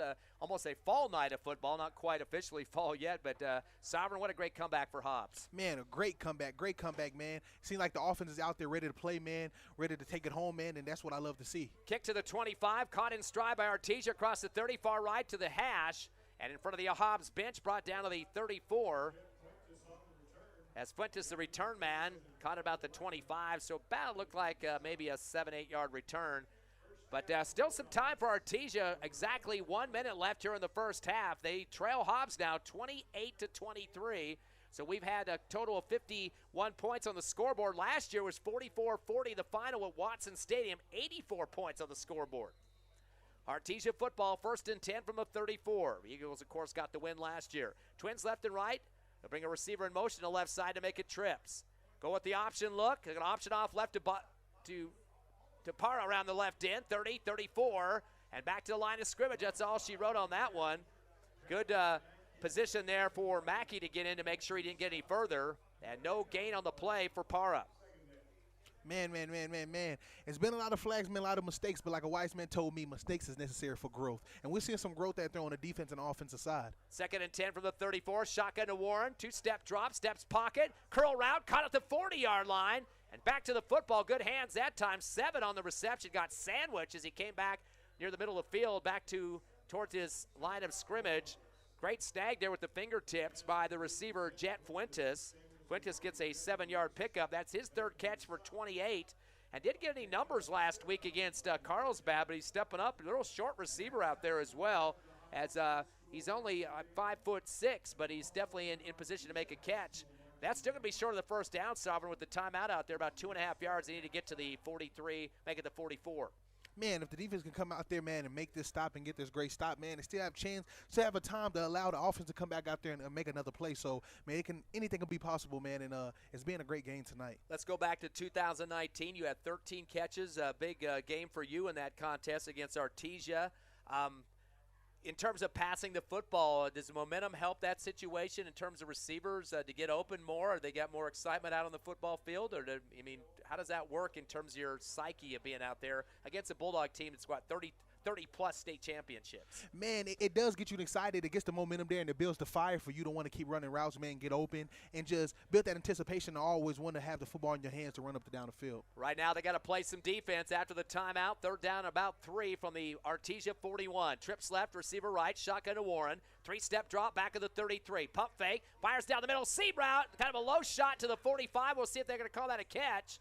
13-yard pickup. It looks, nope, they're going to say hit the turf. Incomplete. Eagles had pretty good field position or defensive secondary help that time. As coming in to make a shot on the receiver, Aiden Glum, the linebacker. Low shot down low. I thought the receiver got underneath that one, but the official right on the field, the back judge, calls that incomplete.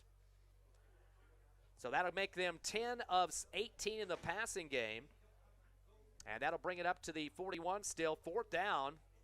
And you got to be careful about any sloppy passes short, because that could be picked off for a pick 6 here with 19 seconds remaining in the half. Twins left and right, Eagles up by 5. Ooh, we got a big jump in the line for the Eagles left side and the center, or make the nose guard. Oh, don't like the looks of that one. Hard count for Artesia.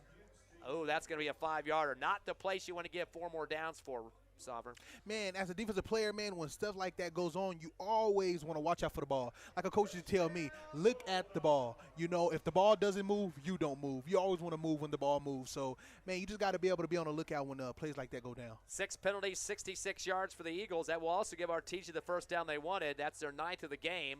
And that'll put it at the 46. Not a lot of time to work with, though. 19 seconds left before the half. Artesia down by 5. Trips left after a motion. Back to pass Warren of the shotgun. Pump fake left. He's going to fire down the middle. Seam route, but into Hobbs territory in terms of the secondary deep. They had 2 guys back there waiting to try to pick that off. Javen Hernandez, who had the INT last week, and Robert Garcia was back deep as well. Trying to split the difference that time was that Byers kid. He's been getting a lot of action, but ball well overthrown and kind of a dangerous shot. But it really, I mean, the clock's down to 13. You just don't want Hobbs to run it back to ante up the lead even worse than it is now. That's right, that's right. And way of Hernandez to be able to go down there and be able to attack that play, man, and go over there and kind of trap it with Garcia. So that was also a heck of a play to see. 11 of 20 in the passing game for Artesia, down by 5. 13 seconds left in the half. 2nd down and 10 from the 46. Trips left, receiver right. Warren by himself in the backfield. He tries to throw a screen left, lost the ball, picks it up off the ground, gets somersaulted around, and dropped to the 38. I haven't seen that before. He tried to throw a screen left, fell out of his hands to the right, picked it up on the run, somehow held on to it. And I think Coach Mop is going to say, hey, we're not going to run any more plays. I'm getting very scared of what's going to happen with the Eagles picking or taking and run off with the football. -8, that will run out the clock. So a lackluster into the second quarter for Artesia, but Sovereign, the Hobbs Eagles back in business up by 5. Man. It's been a great half, man. And that's how you want to come out here and watch football and also play it at the same time. Man, Hobbs is doing a great job out there on the field, man. Offense and defense, man. A couple mistakes here and there, man. But like I always say, man, mistakes are necessary for growth. And I've been seeing some growth out here in this first half. 28-23 Hobbs. If you want to watch on the internet right now, we have the Hobbs Eagle Marching Band gets the first performance on the field. They have the national anthem tonight as well. We'll keep the camera on. We can't have the audio for you at this point. We're inside a closed press box. But enjoy Hobbs Eagle Band on the field. We'll be back here in 3 minutes with the halftime show on Cool 95.7, HobbsAmerica.com, and YouTube.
We're back live here at the Bulldog Bowl in Artesia. You'll see the Hobbs Eagle Marching Band getting to do the first performance of the halftime show. Ty Friend and Sovereign Anthony with you here at the half, about 15 minutes away from second half action. Your Eagles up 28-23, and kind of a seesaw affair, Sovereign, for a while. Eagles and both teams are pretty much close in terms of single-digit leads, and then, of course, a 9-point extension of the lead for Artesia after some turnovers for Hobbs, but got back in it and get a 5-point lead here at the halftime. We'll get the scoring here in just a minute. What do you see the keys in terms of Hobbs with the comeback in this game? Actually, a couple of stops in that deep punt for Artesia really cost him with a couple of fumbles. Seems like they've been mishandling the ball with the snaps on a few of the plays. Yes, man, and the defense is bringing that to them, because when you bring pressure onto the offense, plays like that are, eligible to happen. And so the defense, I seen a little bit more communication.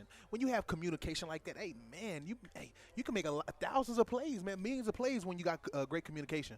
Let's look at the scoring for the first quarter. Hobbs getting a 33-yard pass in the game, of course, from the Eagle quarterback hooking up with Ortiz, and we're starting to see that combination going on quite a bit so far in this ball game. Medrano to Ortiz, they had that 33-yard touchdown pass to start it off, about 3 minutes left in the first quarter.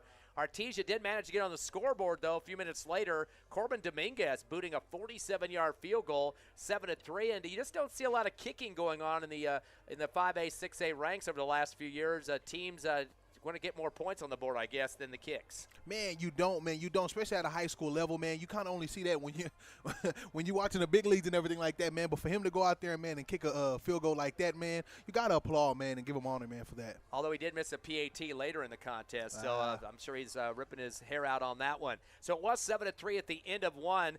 Artesia got a score from Byers, the receiver, as a direct snap around the left end to score at that point. Made it 10-7 in favor of Artesia. But then Hobbs coming back quickly. DeMarcus Hill playing in the backup role tonight as he took this starting situation there from Seamus Wright, who's out with an ankle injury.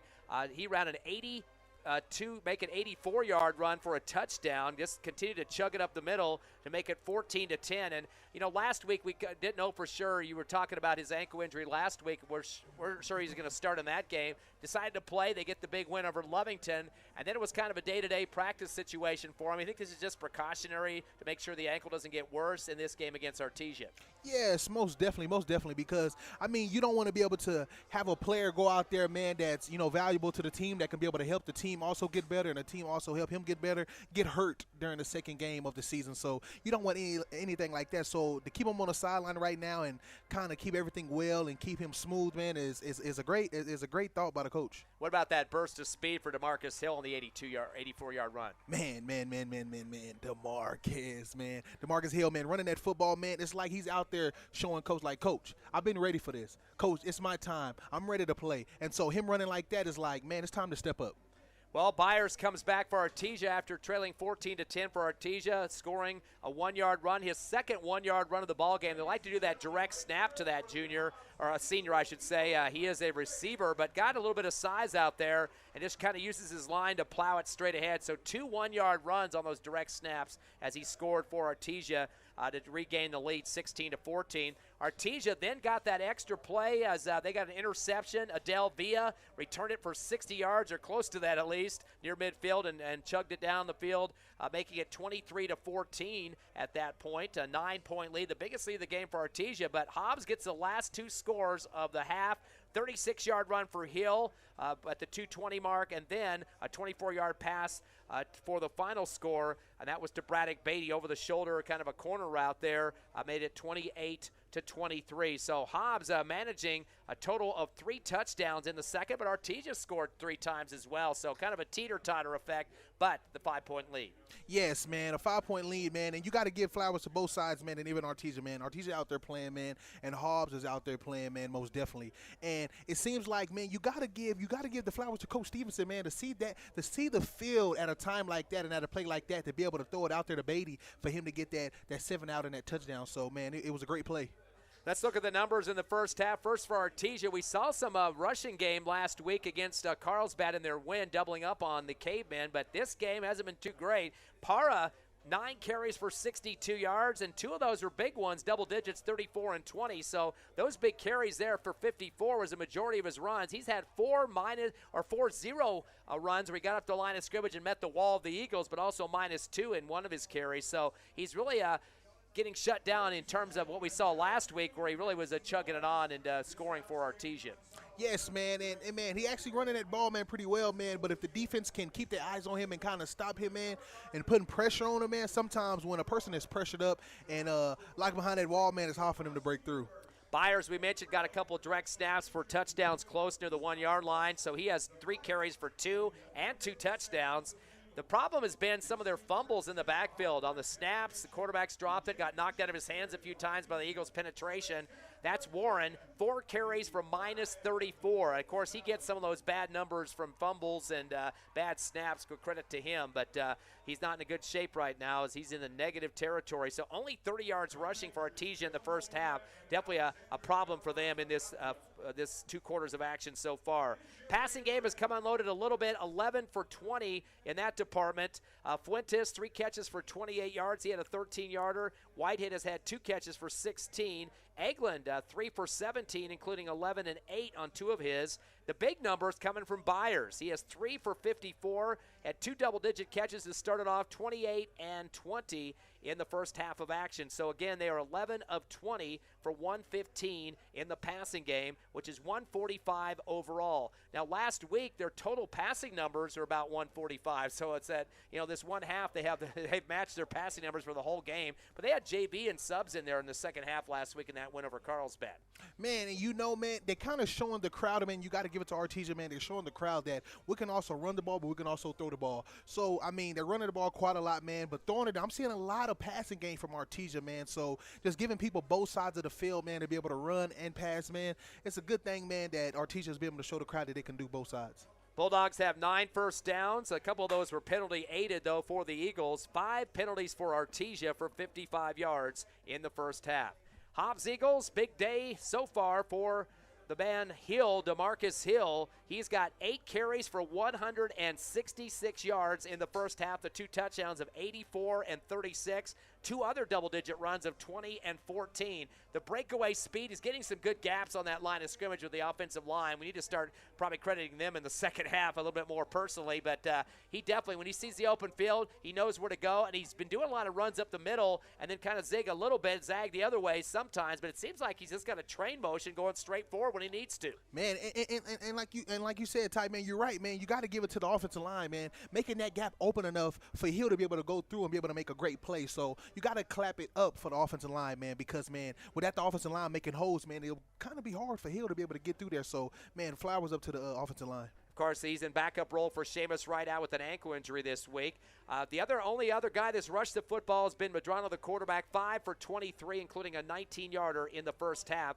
Eagles have 187 yards of offense in the rushing offense in the first half. Passing department, again, kind of quiet like last week, but they're taking care of the triple digits in the running game, so you can't sneeze too much about it. You got Ortiz. He's had 3 catches for 55 yards. The first he had was a 33-yarder for a touchdown near the goal line, kind of an over-the-shoulder jump in the air, high jump type of affair. And then he's had 2 perfectly timed first down catches for 11 yards right past the first down marker. Kind of a little curl action. He comes back, gets down on his knees, and waits for that ball in the numbers, and right pinpointed action right there on the sideline. Man, and you got to give it up for Ortiz, man. Making a play like that, man, to make the first touchdown, man, was great. And him getting open to make those first downs as a receiver, man, getting open and being able to get that first down, man, is a heck of a play for the team. So then Beatty, of course, caught the 24-yarder on the goal line as well. Little corner route over the shoulder. Got past his defender, pinned him inside, and got towards the pylon for the score. His first catch for 24 of the ball game. Eagles are 5 of 9 in the passing game for just 78 yards, and that's kind of similar to what they got for the full game last week against Lovington. But right now, Hobbs 267 to 145 for Artesia in total offense unofficially. The Eagles have had 7 first downs, but the turnovers have kind of bit them in a few opportunities in this first half. An interception and a fumble, 1 return for 60 yards. So that definitely has got to be cleaned up in the second half against a team, Artesia, that likes to take advantage of stuff like that. Yes, man, and they're definitely taking advantage of plays like that and mistakes like that. So when coming out and playing a team like this, man, kind of sweeping up the mistakes and kind of staying on top of those, man, will be great for the team. So, man, coming out here on this second half, man, it got to be ticking up a notch. 6 penalties for 66 yards. Something else they had to be watching in terms of those handkerchiefs hitting the turf. So that's the numbers for the first half. Your Hobbs Eagles lead by the 5-point margin, 28-23 over Artesia. We will take a 3-minute break, come back, get ready for the second half of action. You're listening live to Hobbs Eagle Football on Cool 95.7 on the radio, the Cool 95.7 app on your cell phone, also on the internet, YouTube, the Hobbs Sports page, and, of course, HobbsAmerica.com. Stay with us here in Artesia.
other games here, man, and we see Jow, man, is playing against Santa Rosa, man, and it's halftime, and Santa Rosa is up 24, and Jow has 8, man, over there. But we also got other games from Eunice and Estencia, man, where it's 28-24. Eunice 24 and Estencia 28, and it's the second quarter. But also, Lovington's back on, man, from their delay of game, and Lovington is up 15, and Portales 0 during the first quarter, man. Hey, I had a rain delay, lightning delay. I just look at our field lights here at Artesia. The rain is coming down here. I didn't know it was coming, but it is now. Almost looks like some snow on those big lights over the Hobbs side of the field. And, of course, the band got done with their performance, thankfully. They don't have to worry about being doused out on the field, but they are playing over there on the visiting side stadium at this point. So the rain is coming down here in Artesia. I know they had a long delay with the Lovington Portales game, which is a big arch rival matchup. But so right now, some games around Lee County. One team is not playing tonight. That's Tatum. They'll have a Saturday game. We'll have that coverage for you at 11 o'clock. And that'll be on HobbsAmerica.com and YouTube, the Tatum Sports page. So be sure to tune into that. They are 1-0 on the season as well. So exciting game so far. Now here's the question. I don't know how you told me when on the trip up you didn't get to play in very many rain or storm days games that you played back in the 2019. But how does that change, especially for receivers? Now Hobbs has been keeping it on the ground quite a bit. They've had a couple of touchdown catches though. But receivers for both teams, Artesia known for being a passing team. How do you adjust your game to be able to catch the football consistently? Man, you just kind of just want to tell yourself, man, you want to be able to make sure your hands are ready, man. You're ready to go, man. Your mind is focused on the game because, man, when your mind is not focused on the game, man, and as a receiver, oh, boy, when the quarterback throws it to you, man, you can drop a lot of passes. So your mind has to be focused on the game, but also, like a coach used to tell me, man, always get to the football because if the football is close to your fingers, you could have caught it. And so, man, you just want to make sure you always there where the ball is and make sure you tell yourself to get open. Let's get more specific. Gloves during a rain game or no gloves? To be honest, man, it depends what kind of gloves you have, man, because you got you got different gloves that can make it through the rain. But I mean, if you can go barehanded and go raw out there, man, you a great guy and you're cold. But man, the type of gloves I had, man, I guess my gloves can be able to make it through the rain. And what about the football? Does it gain poundage out there? Do you adjust the way you bring it into your fingertips? I mean, you're always supposed to do the triangle window when you do the I used to play receiver, but I remember trying to catch those heavy balls. I mean, and I don't know how to say that if it actually adds poundage. I mean, they try to keep them dry out there. The referees do, and they bring on others from the sideline. But just the heaviness, does that change your maneuver towards the football? Man, it does, and at the same time it don't. Man, just depending on how you catching it, man. When it comes to, like, the overhead catches, man, where you got to catch it with, just two hands instead of the triangle, man, it does feel like the ball got a little weight on it from the rain and it being wet. So, man, just depending on how the ball is thrown to you. I know some fans think, are they going to cancel the game or delay because of rain? But it's really not that the factor unless it gets to be flooding conditions. But it's actually lightning. It usually stops action. You have that lightning bolt. They go a 30-minute delay. You get another lightning bolt. They add another minute, and they keep going until the lightning's out of the area. And they use sensors for that, including cell phones that have radar tracking on it to actually get the call on that, the lightning. They have a discussion with the AD, the coaches, etc., to decide delays. Rain like this, I haven't seen any lightning bolts in the background here, but rain like this is just the type of football you get ready to play no matter what it might be. We've had a couple big heavy-duty rainstorms before. They could stop action for that, just they don't want kids flopping around the field. We talked about it on the way up here, too. I mean, Seamus right with the ankle injury, how that could adjust your game in terms of being a running back. Yes, man, and just being out there in general, man, you don't want to be able to have no injuries from the slippery of the field, the slippiness and everything like that. But, I mean, if we can keep ourselves protected, keep ourselves cautious while running up the field when it rains like this, man, I believe we'll be good, and football will continue to keep going on. Of course, we had the couple turnovers in the first half. Hopefully that won't be an issue in the second. Eagles by 5. There's an onside kick across the 50. As soon as we talk about the rain, Artesia trying to take advantage of it. They're known for the starbursts and trick plays, just like we just saw here in the kick up the middle. Right in the middle of the Bulldog logo at the 49. Hobbs gets down on top of that. I'm trying to see who went down on the top of that football. I believe that was Jesse Nelson, another running back that plays for the Eagles. Thought he might get a start tonight if Seamus didn't go. We got Hill, and Hill's doing the damage. 166 on the ground, 8 carries, 2 touchdowns. That kid's got some acceleration. We'll see how the water deals with him here as he comes back out on the field. Man, but it seems like Seamus in the game, man, so we're going to see what Seamus is going to do, being in the game, man, from being out quite a while. So we'll see what's up here. Eagles now twins right and left. Shotgun coming up. It's a good one. The handoff up the middle. Stutter step at the line of scrimmage and trying to read the right side of the line, but looks like maybe forward progress, a couple yards on the carry. That was Hill. Actually, that wasn't Seamus. It was Hill. Or let me see if we got. Yep, Seamus is in there too. I think I'm not sure. Maybe he did get. Yeah, it was him. That was Seamus Wright. Take a few seconds to check the number. They got 23 and 21 that gets bunched up. But, yeah, Seamus Wright, good to see him back 2 yards. But, again, two guys that have been doing the running chores the last 2 weeks. Love to see them both out there. Trips left, two receivers right. Go back up to Seamus, backpedaling, pulling through the middle of the hole there as he takes a couple of guys with him on his back. And that'll be a 3-yard pickup for Wright. Was that a big lobby job for Seamus at halftime, Coach? I can't sit out any longer. I want to help the team get the W.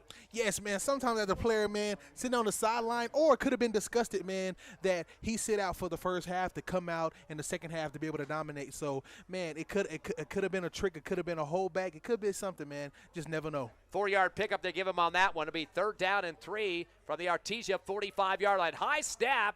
And trying to get away as Medrano angling left 45 and piles up at the 40 as he dove over a couple of defenders that time. As Medrano getting 5. So Hobbs not looking too shabby with this rain coming down in drenches now. 5-yard pickup from Medrano. That's his 6th carry for 28 yards total. Wright has 2 for 6 here in the 3rd quarter. His first action of the contest. And DeMarcus Hill, of course, getting the big numbers in that first half with the 166. You think he's pouting on the sideline? I doubt it. He knows that he's got his opportunity, and he's got 2 touchdowns to his name, so he might be coming back. We'll wait and see.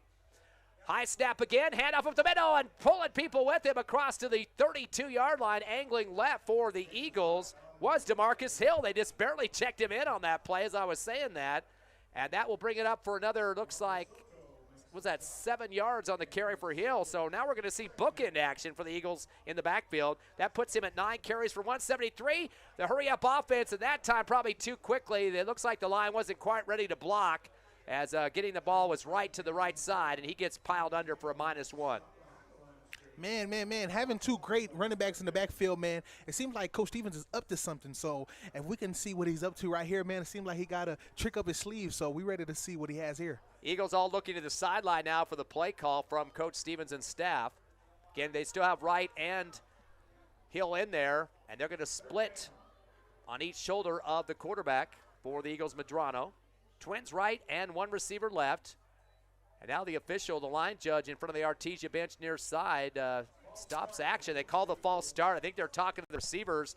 On this near right side was Beatty and French, your 2 all-stars out there. They're shaking their heads no. A 5-yard penalty for Hobbs, which is something you were talking about at halftime. You got to clean up those handkerchiefs. You have to, man. Mistakes like that, man, kind of, pulls you back, delays you, limits you. But, man, we got to be able to overcome those. Be 3rd down and 10. High shotgun snap. They're going to fire the fade route over the left shoulder. Caught at the 10 and down to the 5-yard line. Hopefully the feet in bounds, or 1 foot, I should say. They're going to say he was out of bounds. They're bringing it back. Boy, getting high and sky in the air there was Josh Ortiz. He leaped up about the 12, high in the air. I think he kind of sailed over the sideline just a bit as he caught it down near the 9, but he was high up there. Had to get to the 30, so they were going for the marbles on that one. That would have been about a 30 or so yard catch and then possibly running into the end zone on the sideline far left. But Hobbs now going for it on 4th. They're trying to drag it off. They're going to go. Medrano's going to fire again, fade to the far left, and it's going to be to nobody. Miscommunication, no receivers out there, far to the left 10-yard line, and not the play you want to see to end that series. They got an Artesia player down in the goal line. I don't know what he was doing that far back because there was no receivers down there, and he's limping off the field. But a turnover on downs, and I think that's a major mistake for Hobbs in terms of the receiving core on that last play. You never want to be able to allow the team to be able to see mistakes like that, man, and take advantage of and be able to go out there and push forward based off your mistakes. So I believe we can clean that up, and the defense can be able to rebuttal from the offense mistakes. I believe we'll be good and come back out there and go strong. Eagles 5 of 11 in the passing game. Artesia after the turnover on downs for Hobbs. 1st and 10 from their own 40. They trail Hobbs by 5. The pitch to the right side around the end. Para, 40 far right to the Eagles sideline. Trying to drag some people with him on the hash. He's moving a pile for a couple yards. take the Eagles on a little second to unravel there. It looked like Gavin McPherson, linebacker, got down low that time to stop him after 2. So Parra picks up the 2 yards. Parra now 10 carries for 64 in the ball game. He had 62 at the half. Second down and 8 now from the 42, still in Artesia territory. 8:20 left third. Hobbs up 28-23 over Artesia. And one thing you don't want to do, you don't want to let loose as a defensive team. You want to be able to keep putting pressure on the offense. Second and 8 from the 42. Trips left after a motion. 2 on the right side receiving core by himself. Warren gets a low snap, screen left, caught at the line of scrimmage, cutting up the middle of the 45. Drag it to the 50, and that will be, oh, there's a fumble late. They're going to call that down or not? I think the line judge is going to call it down. 8-yard pickup. Fumbled the football, so the water has affected him just a bit. The catch was made by Parra. 8-yard pickup. Why they back it up? I thought he was closer to the 50 that time, but so 6 are going to give him instead, but Parra picks the catch. He did fumble, but I guess they're going to say he went to the ground and caused the fumble, but you can tell that water is affecting some of these receivers like we talked about a few minutes ago. Right. It'll be 3rd down and 4 now for the 46. Shotgun, Warren with the low snap, fires the curl route to the 50, 48 of the Eagles, cut in the middle to the 45, 40 to the right hash to the 39, and going down hard after that. 13, make it 15, Hotling. So 15 for Hotling. That's the 12th reception for Artesia. That'll put it at the 38 of the Eagles, middle of the field, in between the hashes. That'll be the 10th first down for Artesia, starting to move the football. 4 on the front line for the Hobbs Eagle defense with 3 linebackers. Shotgun, Warren with the twins left and right, option right. Fumbled in the backfield by Parra. He's back behind the line by about 5-6 yards. It gets piled up quickly. Boy, coaches are going to have to adjust their play calls here as the water is starting to affect every play. That's going to be about a 5-yard loss. Eagles getting in there hard, too. Getting his head down towards the ground or kind of root up there was Isaiah Rios, the D lineman. Man. That's the kind of plays you want to be able to make out there, especially as a defensive team. As an offensive team, man, you don't want to kind of make mistakes like that, but, man, it gives the defense advantage, man, to keep putting pressure on them to keep making plays like that. 2nd down and 14 from the Eagle 42 on the right hash. Artesia trips left, receivers 2 to the right. Warren by himself, another low snap, back pedal to the 50 with a 3-step drop, fires down the middle, post route, caught at the 25, and backpedaling the 20 for the first down. That's going to be 22 on that one. Myers for 22. He'll move the chains. Byers, I should say, not Myers. That's 4 catches now for 76 yards. That is the 13th reception. Another first down, 11 for Artesia. Now at the Eagle 21.5. 6 minutes left third. Hobbs up by 5. Twins left and right. Shotgun low again to Warren. Pump fake. He wants to throw it over the shoulder to the right of the end zone. It's going to bounce off the receiver and the defender for Hobbs just inside the pylon on the far right side of the end zone. And that out there on the defense back deep was Adrian Mora, the safety, as he was going toe-to-toe with the Artesia intended receiver that time. That was Trent Eglin, incomplete. Man. Great defensive play by the defense. And, man, as a defense, we never want to let the offense get in the backfield. Low snap, picked up off the turf, screen to the right side, caught at the 20. Looked like there might be a face mask, a flag flying right in the pile there. Forward progress, 2-3 yards for Artesia, but it might be tacked on if there is a penalty against the Eagles on that one. That was Mora that came in from that safety position. I believe that's Eglin that came up with the catch. I think they gave him 2 on the forward progress, but the flag was inside the big muff once the ball was caught. I don't think there was an illegal block in there. It's too congested, so possibly a face mask or something else. We'll have to wait and see. They're actually going to talk to Coach Stevens on that far right sideline, so that might be a good sign why they would talk to the Hobbs head coach. So maybe that's going to be for the Eagles' advantage. There is an Eagle down on their back right now being attended near the 20-yard line on that far right sideline. They're going to mark it against Artesia. Still haven't seen the call yet. Watch it be a legal block. That's what I thought might not have been the case. Oh, holding. So 10-yard penalty against Artesia. Eagles dodging a bullet on that one. So all for naught. Backs it up to the 30-yard line. They got to get to the 11, so they need 19. And this right here gives the defense an advantage right here. You want to be able to make plays and stop plays. Second down, trips left, receiver right, back to pass Warren, pump fake. He's backpedaling, now swimming out to the right side, going to throw it on the run, and throws it right to the Hobbs Eagle bench at the 17. He just was unloading that one. You talked about this at halftime. Lots of penetration for the Eagles, and these big linemen, they're not just going to stop flat-footed and say, hey, I'm not going to move. Jeremiah Mackey was in there, one of the first guys. Again, he's packing 255, but he's moving those legs. Man, he is, man, and that's what you want to do, especially as a defensive line, man. Don't matter your size, don't matter what it is. You want to be able to move your legs, move around the offensive line and be able to get in there. Third down for Artesia at the Eagle 30. Third down and 19. Trips left, receiver right. Warren clapping his hands. He wants to roll left. Gets a block over to the side. Stops at the left hash. Fires a pass on the out route, but over his receiver's head at the 15. Kind of shot put it over Fuentes. No chance for him to get up there for it for the incomplete. Fourth down now, and you got a good field goal kicker, Dominguez, who hit a 47-yarder the other direction, going to the right side of the field. Now it's going to the left, but you got to remember there's rain out there as well. Yeah, man, so it gets a little slippery a little bit, man, but, hey, man, see if he can make another play like this, man. The last play, man, he made it, but, man, it's been good, man, especially for a high school team like this, be able to kick that far, man. It's amazing to see. And guess what? The same distance, 47 yards again, this time from the right hash, exact same distance we saw in the first field goal attempt. Dominguez waiting for the snap. It comes, good hold, the kick is up, and this could be for 47, and it is just outside the right upright. Looked like it might have had just enough distance, might have been about a half a yard, it might have hit the bottom of the crossbar there, but no good for the field goal off to the right. So Hobbs holding on to a 5-point lead, and it looks like they dodged a bullet on that drive. Man, they did, man. And it seems like, man, the mistakes of the offensive team, man, kind of helped the defense a little bit, man. But if the defense can go out there and still put pressure on the offense, man, they can always make plays like that. But now it's time for the offense to come out here, move up down the field, and see if they can get to the end zone. Question is, do you go with conservative play calling? Only a 5-point lead. I mean, you try to toss some ugly passes out to the flats, could be picked off with the rain. You can't get a good grip on your throws. I mean, that's going to be tough. We got a couple of good running backs, though. Of course, we saw Wright coming back in here in the second half, and then we saw Hill with some big runs in the first.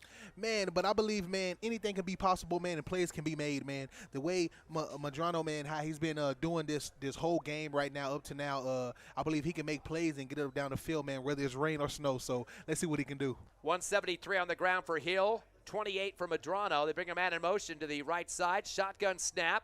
Handoff up the middle and getting hit hard at the line of scrimmage. Don't think any forward progress on that one. And that's Seamus Wright as he is met hard by the defender for Artesia, getting a good wrap-up on him. That was Adel Villa. He's the one that returned that fumble 60 yards for a touchdown in the first half.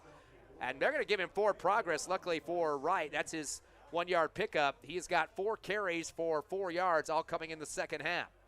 Second down and 9 from the 21 of the Eagles, leading by 5. Twins right and left, man in motion. To the right side is Ortiz. Going to go option left. Keeping it around the left end is Madrano and gets kind of somersaulted to the 24. So another 3 pickup for Madrano. He's got 8 yards in the second half, 31 overall on 7 carries.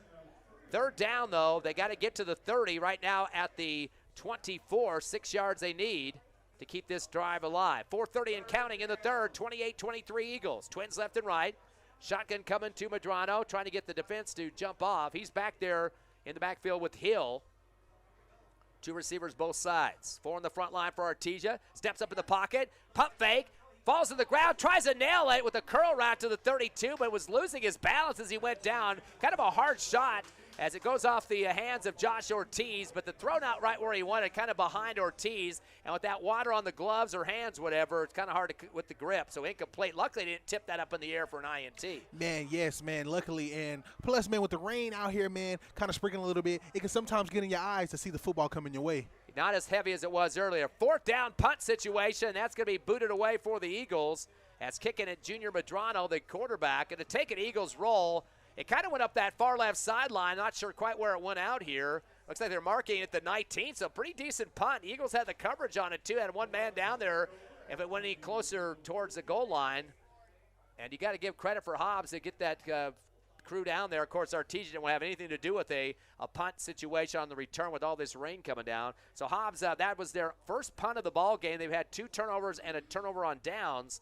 But now they're going to have to play some defense, up by 5, 28-23 with 4:06 left third quarter.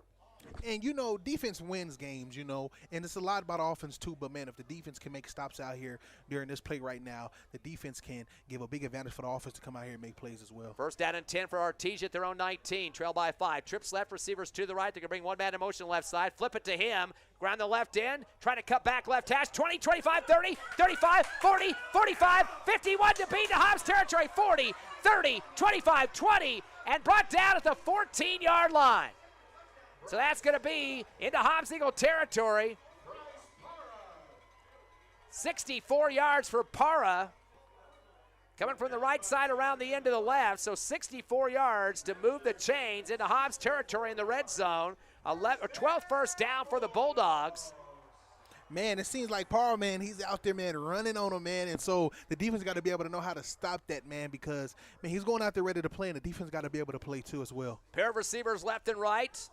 At the 14, shotgun low to Warren. He's going to fire the curl route. The receiver fell down, got on his knees, and popped up enough to get the catch. He'll be at the 9. Boy, talk about some good concentration for the receiver. He fell down, was on his knees, and got his fingers up still to make the catch. White had 3 catches for 20. Talk about concentration on that one. Near the left hash, they need to get to the 3-yard line. They're at the 9, need 6. Twins left and right again. Warren in the backfield with Parr on his left shoulder. He wants to sail this ball, left corner of the end zone. Hobbs might have got a push. They call the PI. Ball sailed out of bounds. But unfortunately, little hand gestures there, pushing a little bit. And that's going to be the PI. Will only be half the distance, which would be the 4.5-yard line.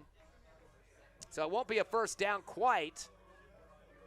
Trying to see who had the hand movement on that one, pushing off on the receiver. I think that was going to Eglin. It was the intended receiver.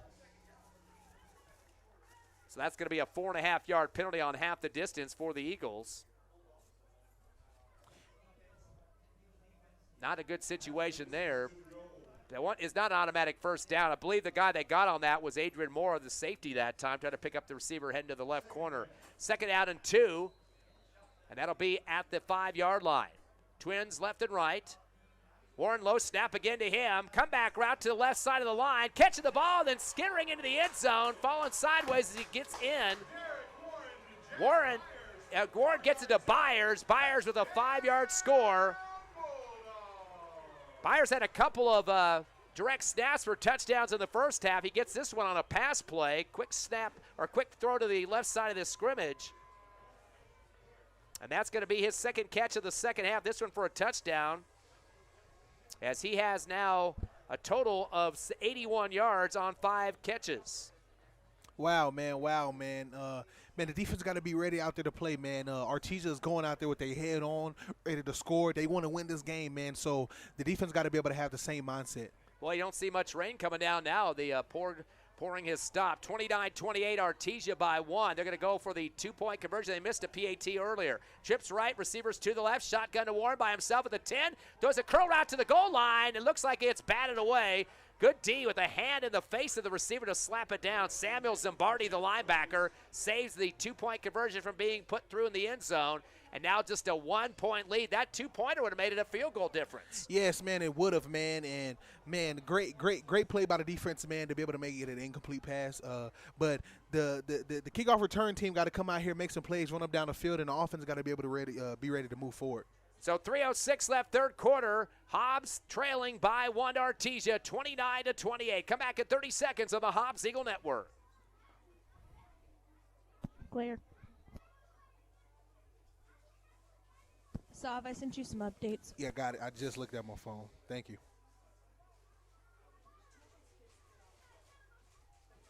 Dang, man. Leviton's in another 30-minute delay. I thought we were going to have the worst of it. I wonder if that's lightning or storm. Oh.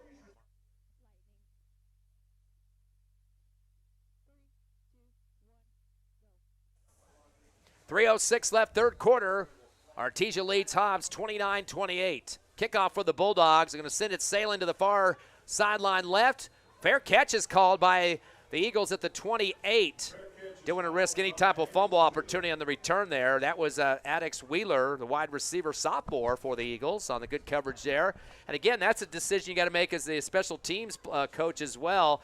Do you see open field? Starburst is kind of risky with all the hands in the pile there as you're trying to fake out the other team. So sometimes too many hands causes the ball to squirt out. That's right, man. You want to make smart plays like that, man. So smart plays by the special team coach. Eagles football, 1st and 10 from their own 28, trail by 1.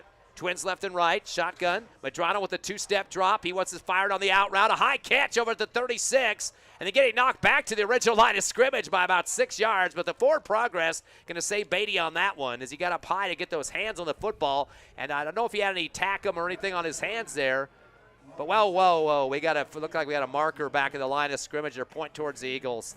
Possibly a holding here after that big athletic effort for Braddock Beatty to get high off of the ground there. Official walking all the way over back to the Artesia sideline here on the far right, or near right, I should say.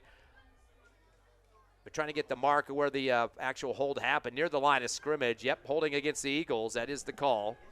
So negates about an 7 to 8 yard pass reception there for Beatty on the other sideline, the left side in front of the Hobbs Eagle bench. So that'll back it up 10. Eagles have had 2 penalties here in the second half. More than half of the field in penalties in the first half of action. So Hobbs now going to be faced with a 1st and 20 now from their own 18-yard line. Twins right and left. Each of the players now looking to the Hobbs Eagles sideline, getting some signals from, I think that's Coach Jett over there, one of the line coaches for Hobbs. Shotgun for Madrano. Good snap. 1-step drop. He wants to go with the fade route. Far left sideline over the shoulder. Into Artesia territory, but just through the outstretched hands at the 45 of the Bulldogs, trying to hook up with Beatty again. And Eagles love to use those sidelines and just let the receivers run under it. Just about a 2-yard differential between receiver and where the football was ahead of him. Yes, man. And you got to give it to him, man. It was a great throw, man. Just couldn't quite get it in the hands of the receiver. And, man, a little bit too far on the outside line, man, to the sideline. If we can get a little bit more on the field, man, I believe we can get catches like that and make great plays. Eagles looking for their first reception in the second half. 2nd down and 20 from the 18. Twins right and left. Man in motion left, right. Fake the handoff to Beatty, the motion man. Handoff around the left end. I think that's Seamus that gets it now right as he comes across the 20 and dives forward. Gets a couple extra yards. Close to 4 on the play. Nope, that was Hill. Again, they both have the 20-digit numbers there, the 2-1, 2-3. But they're going to give him, looks like 3 on the play for Hill. 10th carry for 176. Back to pass Madrano. Now they're fade to the left sideline. Wide open at the 40 at the Artesia side. It's going to be past the receiver. That was Beatty, I believe, again, was chugging it. He's been beating that cornerback on that far left side, and they're going back to the well after trying that throw right before the run by Hill. Incomplete, though, on that one. Yes, man, just a little overthrown by Madrano by the quarterback, and I believe he can get it right there, man. Plays like that, man. Oh, man, it will be big. Unfortunately, that's going to bring up a 4th down situation with 14 to go. Hobbs going to have to probably punt for their second time. Ooh, we got the whole left side running before the snap was there. It was Madrano was going to be punting. He had 2 receivers on the far left in front of the Hobbs Eagle bench and about half of the left side of the line jumping too. So that's going to be a 5-yard penalty for Hobbs. And boy, they're going to have to get a nice booming punt because we don't want to give Artesia some good field position with that 1-point lead to try to tack on. We saw a 9-point deficit for Hobbs in the second quarter after that big 60-yard punt return. You're right. You don't. Fumble return, I should say. Right. And you don't. So I hope it's a punt right here, man. I did see some lightning in the horizon. Hopefully that's not going to delay our game. Punt for Madrano from the 15 this time. And that's going to take a roll for the Hobbs Eagles back at the 28 or so. Tapped before it goes out of bounds. Good coverage for Hobbs to get there. I think that was Leo Jaquez, the DB, the man that got a slap of the football before it went out. But still, good coverage there at the 28. Kind of still watching the skies. I knew I saw something. Oop, we saw a bolt, but I don't know. It has to be within about a mile before they will start the delay. I'll try to keep my mouth quiet here, but safety of the kids, of course, is number 1 priority. 1:29 left third, 29-28 Artesia. Got to have some big defensive stop on this series. Man, you have to, man. When a game like this, man, is getting close to the end, man, but still third quarter, you want to be able to take it up a notch and be able to make great plays. 1st and 10 from the 26 for Artesia. Shotgun to Warren. Going to give the handoff around the left end. Up the middle now. 30, 35. Stutter step 40, 45. And down to the 49-yard line. Be a 21-yard carry for Parr. Nice shirking and diving one way, going the other way. So He's going to get the 21. He had a 64-yarder earlier in this half and starting to mount up the numbers. He's over the, looks like 164 mark at this point, or do we have a penalty? Yeah, it seems like it was a flag on the play. That's back near the line of scrimmage. That left line judge is watching pretty closely there.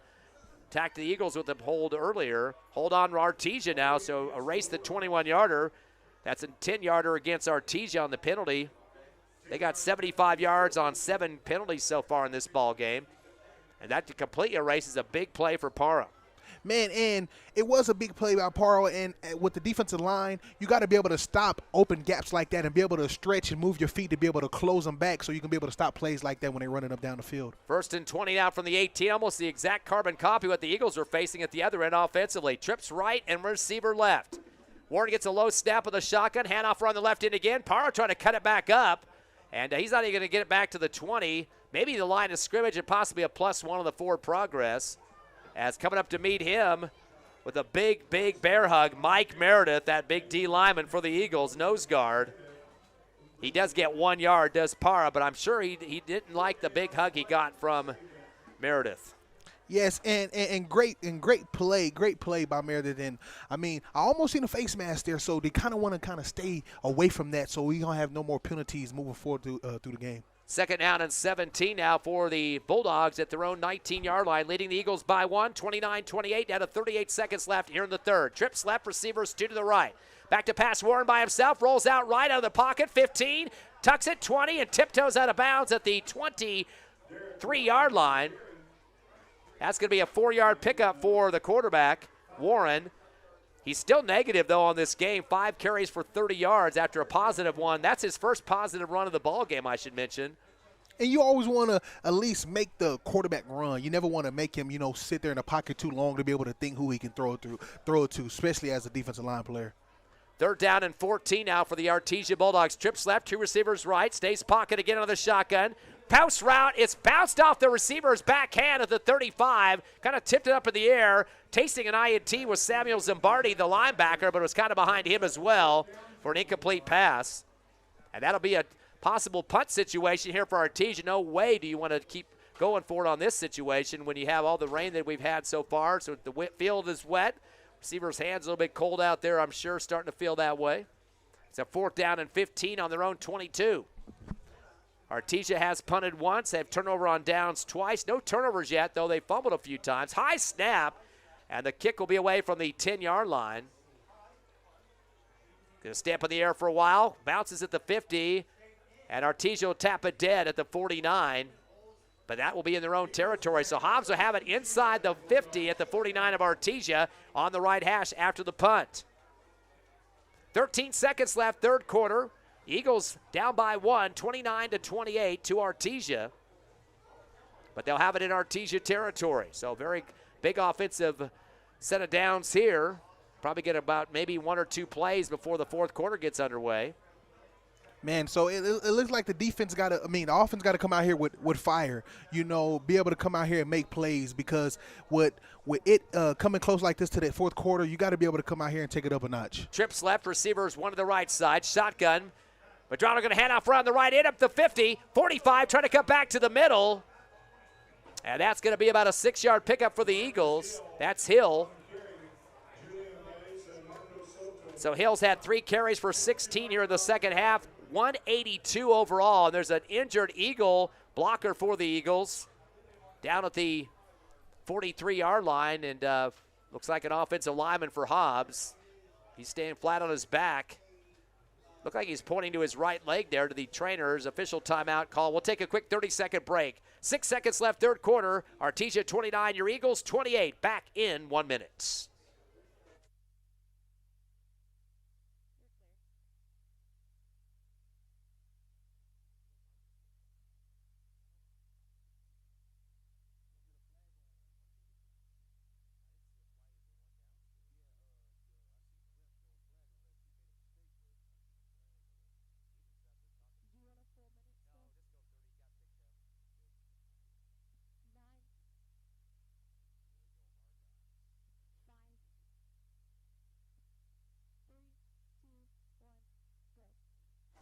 Official timeout over here in Artesia. Unfortunately, it was Diego Argot, the left tackle for Hobbs, 6'1", 225, big kid for Hobbs.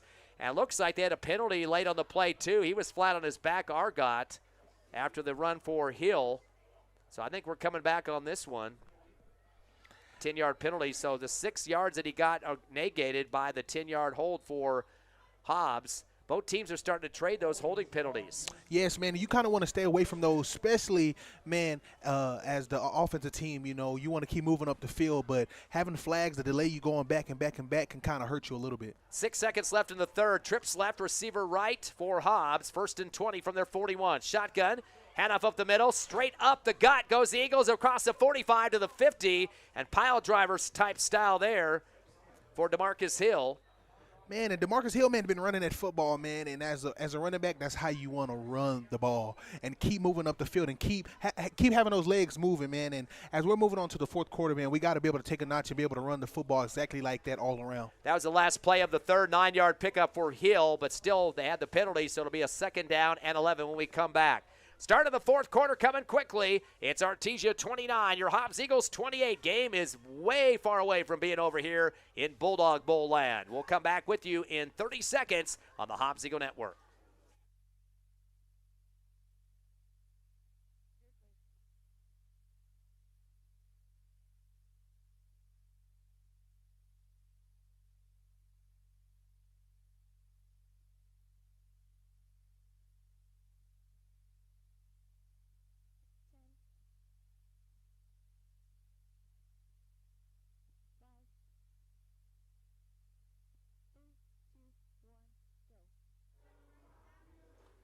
Back live at the Bulldog Bowl. Don't have any rain coming down now. It's had a couple of downpours quickly at the stadium here in the second half. Didn't have an issue in the first half. I guess Lee County's been getting hit with a bunch of rain and some lightning situations. I know the Lovington game's been stopped a couple of times with that home matchup against Portales tonight. Yes, man. It looked like they got pushed back to another 30-minute delay. And so, man, you want to just be a precaution of lightning and everything like that, man. And, yes. 2nd down situation here. Here with 12 minutes left in the game, fourth quarter, Hobbs football. 2nd down and 11 at the 49 of Artesia. High snap rolling left. Eagles want to throw. Madrano on the run, throws an out route, but way over the head of Beatty, who was going out of bounds near the 40 in front of the Artesia bench left side. He knew that was no opportunity to get up on the ladder for that one. Hobbs has yet to complete a pass in the second half. They had 5 completions in the first half, but now 5 of 15, just 33% completions. But we've seen the running game start to emerge here in the last couple of weeks, so maybe the pass is not the bread and butter we thought it might be at the beginning of the season. Yes, and man, if the running game is working, you kind of want to keep going to the running game, you know, so you can be able to get up the field, and up the field with the running game can kind of help the passing game. 3rd down and 11 from the 49, shotgun. Pump fake, Madrano wants to throw down the middle, seam route, tries to get it over the top, and there's a flag back at the 30, but the catch made. Wait a second, did they call it a catch or not? Looked like Beatty came down with it at the 12 and a diving attempt, but there's a flag back at the 30. Looked like there was some wrap up there with the cornerback and the receiver. This is going to be very interesting because I didn't really see the back judge making sure they knew that was a catch by Beatty back at the 14. Beatty is staying down there to make sure everybody notices that he did get a grab here. Still waiting to see. There was no referee with the football. Beatty just held at the 14. Now he's marking at the 10, but where was the penalty call here? The penalty happened at the 30. Back judge ran up to the play after it was done and left the ball on the ground. Beatty just picked it up and said, I caught it here at the 14. Back judge marks it at the 10, but we're still waiting to see what the penalty was. I think it's against Artesia. So that's going to be from the 49 in the start. It's now at the 10. That's a 39-yard pass play to Beatty. PI was the call. They'll decline the penalty. Do see some lightning back in the horizon. The raids have started against Sovereign, so we got back to that situation. Now we got to be able to, be able to keep our composure under the rain and still be able to play football, and not allow the rain to be able to stop us from making great plays. So 39-yard reception for Beatty off the pass from Madrano. 1st and 10 from the 10.5. They hand off around the right end, going hard to the right, or make that Madrano that kept the football. He angles to the right and scores, but he got a flag, though, back at the 16-yard line. So Madrano for about a 10.5-yard run around the right end after the fake handoff there up the gut. Question is what we got here. That was like 6 yards in the backfield. I'm not sure why the flag would be that far back behind the line of scrimmage that time. Officials get kind of confused out there. A lot of discussions and pointing, and so we're going to wait to see the call. Very important call here. If it's against Artesia, that'll be declined for a touchdown. Be about a close to 11-yard run for Medrano, the quarterback. Again, the Rains are starting to pound once again here at Bulldog Bowl. Luckily, the Lightning not close enough to stop the action, which is what you look for. Rain is not going to. Oh, they pull the flag. Oh, I don't think Coach Moppin will be too happy about that. He hasn't got the discussion. Touchdown is called, and that's a big one for Medrano. Give him about 10.5, 11 yards for the score as the Hobbs Eagles have regained the lead, 34-29. Great run by Medrano, man. That's how you want to be able to make plays, especially at a time at this. You want to be able to take it up a notch more and more and more. So after this field goal, the defense got to come out here and make plays. PAT coming for Beatty to make it a 6-point lead. If he can convert with the rain through, there's a block on the play, and they'll stop the action. You can't run those back after blocking it. Artesia had 3 guys on top of the snap that time as it came on the hold, I should say, by Ortiz. And I believe on top of the football for Artesia, one of those wide receiver 80-plus numbers, I think that might have been Trent Eglin on the play that time, possibly Jack Byers. They both have those 86, 88 numbers that get all bunched up. But no good on the PAT, so a 5-point lead. 11:46 left in the fourth, and Coach Moppin having some words for the Whitecap after that pickup of the flag on that last play as scoring around the end right side was Medrano for Hobbs. Eagles by 5. We'll take a 30-second break, come back with more Hobbs Eagle football on the Hobbs Eagle Network.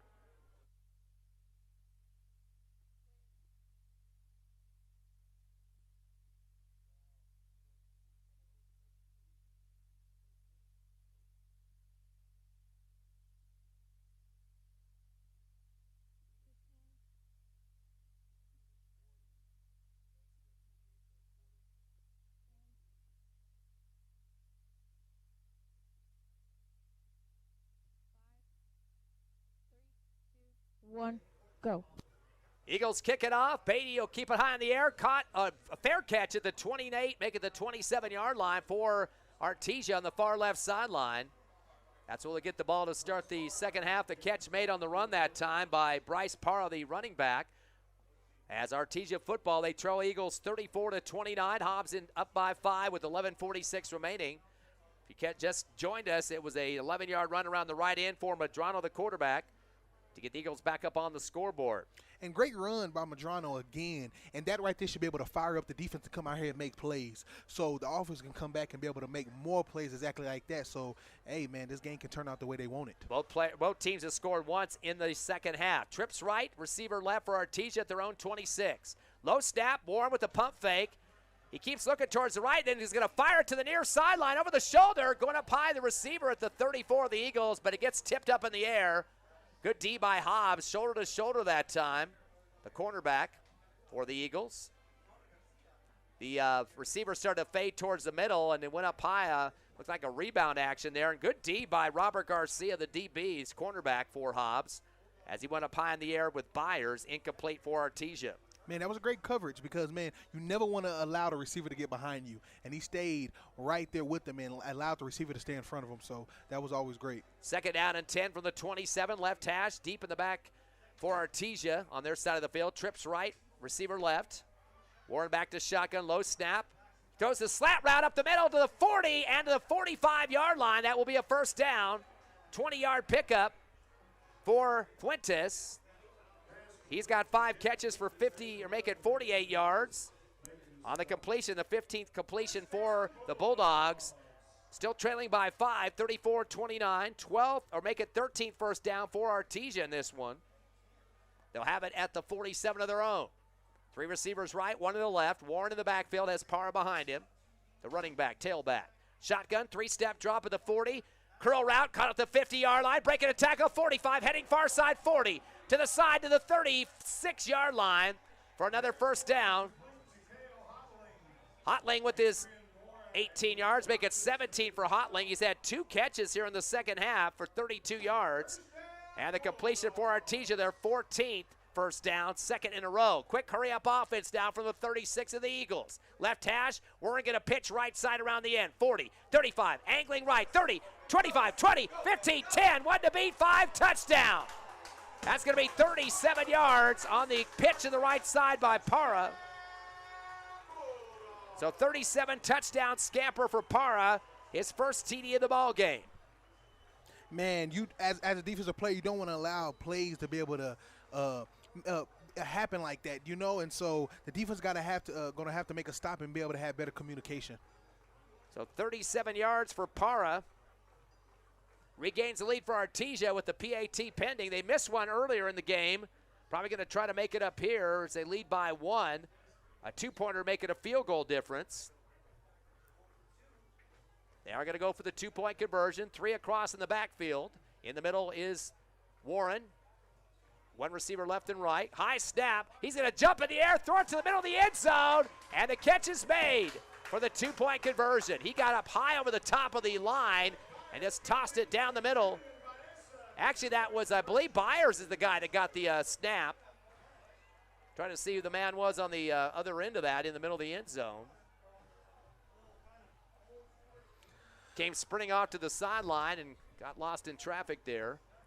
Wait to see who that number is, but 2-point conversion regardless. Man, as Hobbs, man, when the game in the quarter is like this and the minutes at this quarter is like this, you want to be able to have that W mindset within your head to know you got to be able to get it, you got to be able to get there, you know. So, hey, man, as a defense, man, we got to come back out there with communication when we come back, but offense got to be able to make a play. So 2-point conversion good, 37-34. Artesia up by 3 here in the fourth quarter, 10:53 remaining. Far from over in this one. The kickoff from the 40. End over end coming down the middle of the field. Catch made at the 4. Brought up the middle. Starburst. Handoff coming around to the right side, or left side make it. Or did he keep the ball? There's a late flag on the play. Actually, the man up the middle was Ortiz. Not sure if he was the one that got the handoff there. Yeah, he did get the handoff, but he got stopped quickly. There's a flag, though, at the 23. Play stop to the 22 up the middle. Wait to see the call here. Officials having a discussion at the 22-yard line. Lightning is starting to come in the horizon. Would not like to see it delay this late in the game now. We kind of escaped it. Some downpours earlier. Holding against Hobbs. That might be half the distance. No, actually, it was outside the 20 possibly, so I think they can tack off the full 10 on this one. Back at the 11-yard line, so a 10-yard penalty for the Eagles on the return.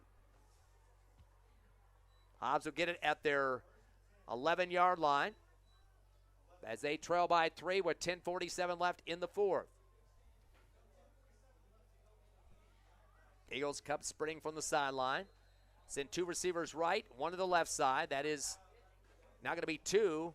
As Ortiz will join his teammate on the left receiving corps. Shotgun with 2 running backs in. Handoff on the left end. Trying to cut it back to the sideline. 10-yard line and thrown down hard. I believe that's another running back that's checked in too that hasn't been in there for this game. Might be his first carry. That was Jesse Nelson. Actually, he's been in before. That's his first carry, though. But he's thrown down for a yard loss. -1 on the play. Make it 2nd down and 11 for the Eagles at their own 9-yard line.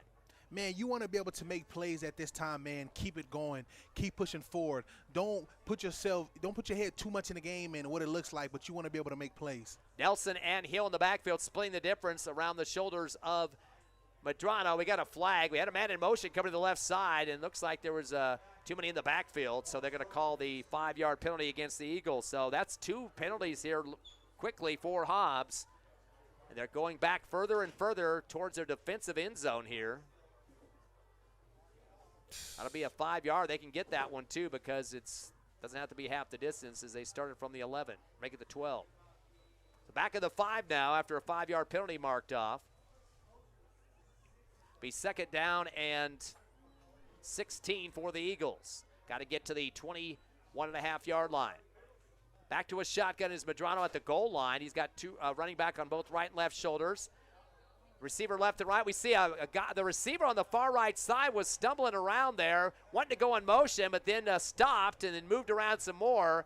So I think they're going to get, I believe that was Beatty on that far right. He's not a happy camper, trying to tell his quarterback. Actually, it was Ortiz started to go in motion and stopped and kind of moved his body around and came running to the quarterback and said, we are completely out of control here. That's going to be half the distance, though. So about a 3.5-yard penalty and a timeout called as Coach Stevens has got to calm this backfield group down, including the receivers. Yes, man, you have to. At this time, you have to be able to talk to your team, get their head back in the game, and know what's going on out there, because you don't want to look lost out there. And miscommunication, man, can cause flags like this. 37-34, Artesia by 3, 9:54 left, fourth quarter, back in 30 on the Hobbs Eagle Network.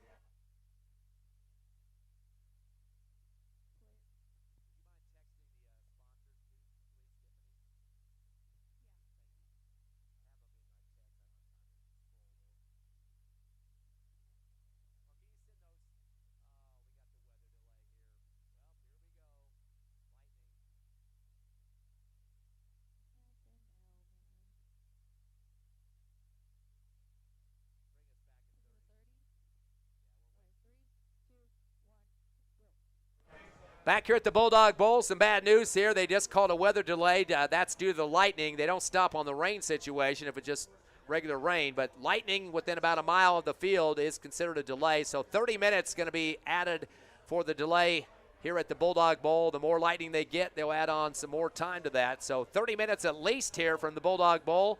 Artesia leads 37-34 over the Hobbs Eagles. Again, 30-minute delay as the lightning is starting here.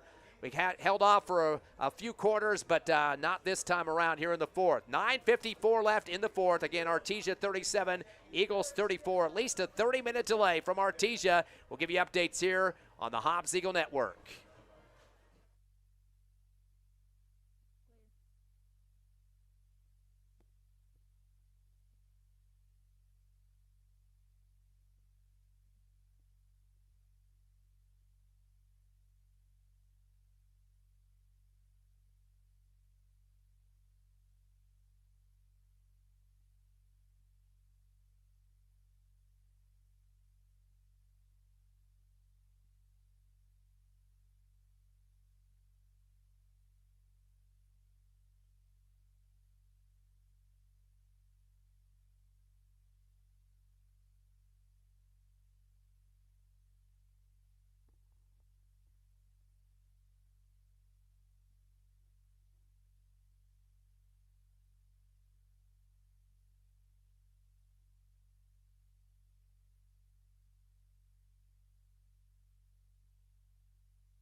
Go. Welcome live back to the Bulldog Bowl here in Artesia. Hobbs Eagle football been on a weather delay with some lightning in the area here in Artesia. As Artesia leading 37-34, 9:54 left fourth quarter. Tie friend here with Sav, Anthony, and Sav, of course, the lightning is the issue. They'll play in the rain like we've had several downbursts throughout the second half, but the lightning within about a mile close to the stadium, that will trigger that 30-minute delay, and then they do add time once they see more lightning blasts. I'm still seeing some lightning in the horizon there, but I'm not quite sure the distance. So we're being told that they're going to try to get this game underway, but if they see some blasts come back by here with lightning bolts and stuff, that could get all erased in a split second. So teams are both back out on the sidelines. They're giving a little warm-up time, and it's not something we can make a call on up here, but Mother Nature is kind of putting a delay on this game. But it's better than what's happened in Lovington tonight.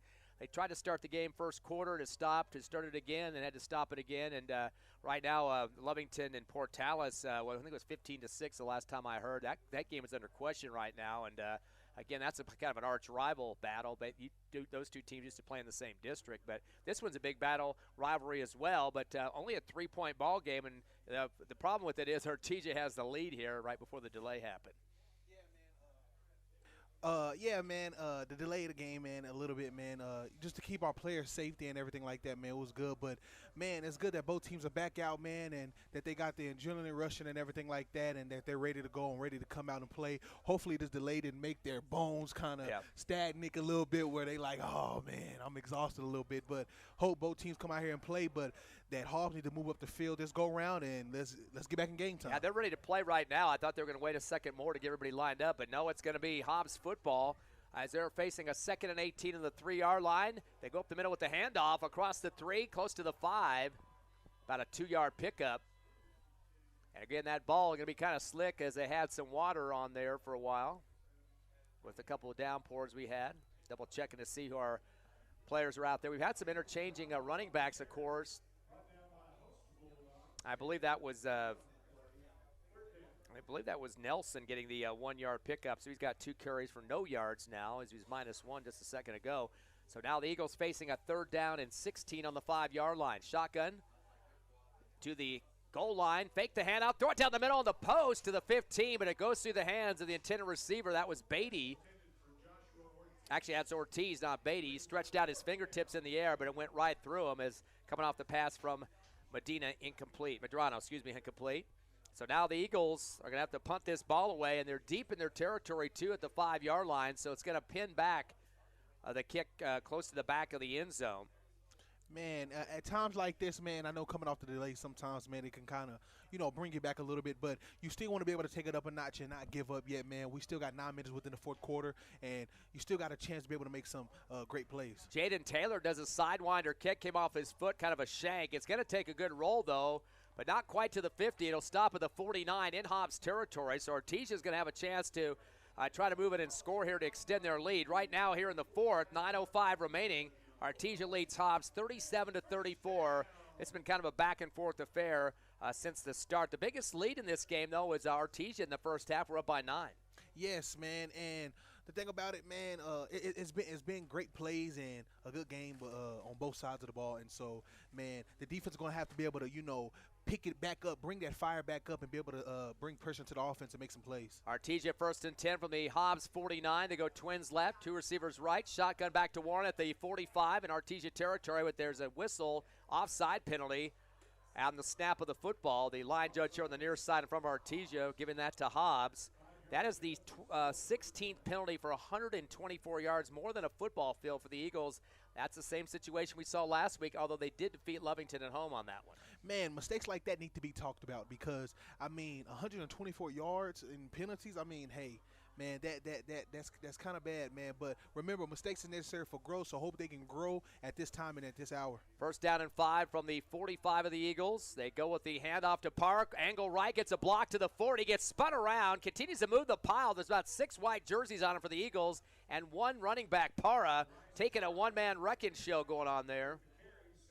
That's going to be at least 6 yards. That should be enough for the first down, depending on one referee has it marked at first at the other side of the field on the left. 6 yards for Para, so he'll get the first. That's his 15th carry for 168 yards. He leads the team in rushing. That'll be the 15th first down. Top rusher for the Eagles, DeMarcus Hill, who started tonight, 11 carries, 185 yards for him, and saw 2 touchdowns for the backup. And he's been in quite a bit, but also we've seen Seamus Wright come in the second half, as well as Nelson. Yes, man, you seen Seamus come in, man, and getting a couple plays in, man, just kind of getting on his foot a little bit more, trying to work it, and DeMarcus, man, been making some great plays out there. 1st and 10 from the 37, and the ball comes up the middle. They fake a little screen off to the left, and then kind of falling forward. They actually hand the ball off at the last second. That wasn't the quarterback, which I thought it was for a second. He kind of fell forward and then was able to hand the football off. And you kind of see that it's a little slippery out there, man. A little rain kind of got it slipping a little bit. You can tell he slipped, man, but it's Actually, good to – I think that was Warren. He tried to hand it off, and at the last second he kept it. So they give him, 3-4 yards for Warren. That's still in the negatives, though. He's in minus 26 on 6 carries. He's been dropped in the backfield several times. 2nd down and 7 now for Artesia. Quick screen to the right side, catch at the 35, and wrapped up quickly after the grab was Jet Fuentes. And he was bear hugged. Hernandez coming from the safety position for Hobbs, Javen Hernandez. That was about no gain on the play. He got wrapped up in the line as soon as he caught the football. Fuentes is now 5 of 48. 5 catches for 48 yards for Fuentes, although not for no gain. Brings up a 3rd down and 7 from the Eagle 35. Trips left, receivers 2 to the right for Artesia. Shotgun to Warren by himself. Throws a little quick out, coming back forward to the 30, middle of the field, to the right hash, 30, 25. Back to the middle again, and just kind of dragging himself around. That's Hotling's 9 yards pickup on that play. That's his 3rd catch, all coming in the second half for 41 yards. That'll be the 16th first down, and moves the chains. And maybe sometimes the defensive coach need to tell the defense to be able to kind of squeeze into the middle as well, because it's always like when Artesia get close to being pulled down to 3rd down and almost close to the first down, they always throw that slant and then throw it to the slot right there. So I mean, if they can be able to close that gap, they can make a play right there. 1st and 10 from the 24. Artesia knocking at the door. They lead 37-34 with 6:20 left in the 4th. Twins left and right, bringing a running back into the trips formation on the right side. Shotgun to Warren, turns and fires a screen to the right side, flat, caught at the 25, 20, to the right hash, 15, 10, 5, touchdown. And that will go ahead for the score. That's a 24-yard pass play off the screen right side to Parra. So Parra has his first passing touchdown reception for 24 yards. And that will be for him his 2nd touchdown. He had a 37-yard rush for a score earlier in this half. And now a extended 9-point lead. That's the biggest of the game, or tying the biggest of the game from earlier for Artesia, but 10 would make it the biggest. Man, Parra been running up down the field this game, man. You got to give it to him. And it's like the defense, man, it's kind of hard for them to stop him, man. The defense got to be able to make stops, man, especially at a time like this. I mean, you still have a chance. You don't want to let up, and you don't want to let this game kind of pull you down. You still want to have that fire and have your hopes up. Dominguez kick is up and good, and the score now 44-34, 10-point lead for Artesia with 6:07 left here in the 4th. We'll take a 30-second break and come back on the Hobbs Eagle Network.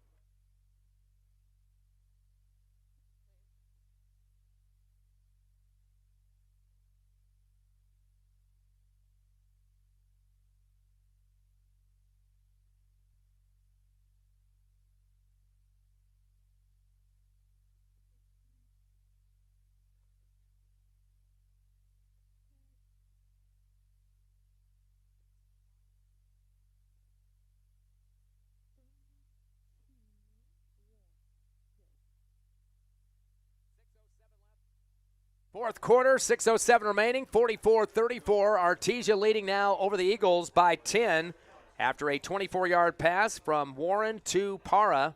His 2nd touchdown of the ball game, a rush and a pass reception for a score. Artesia taking a little bit of time to get their kicking team out on the field here.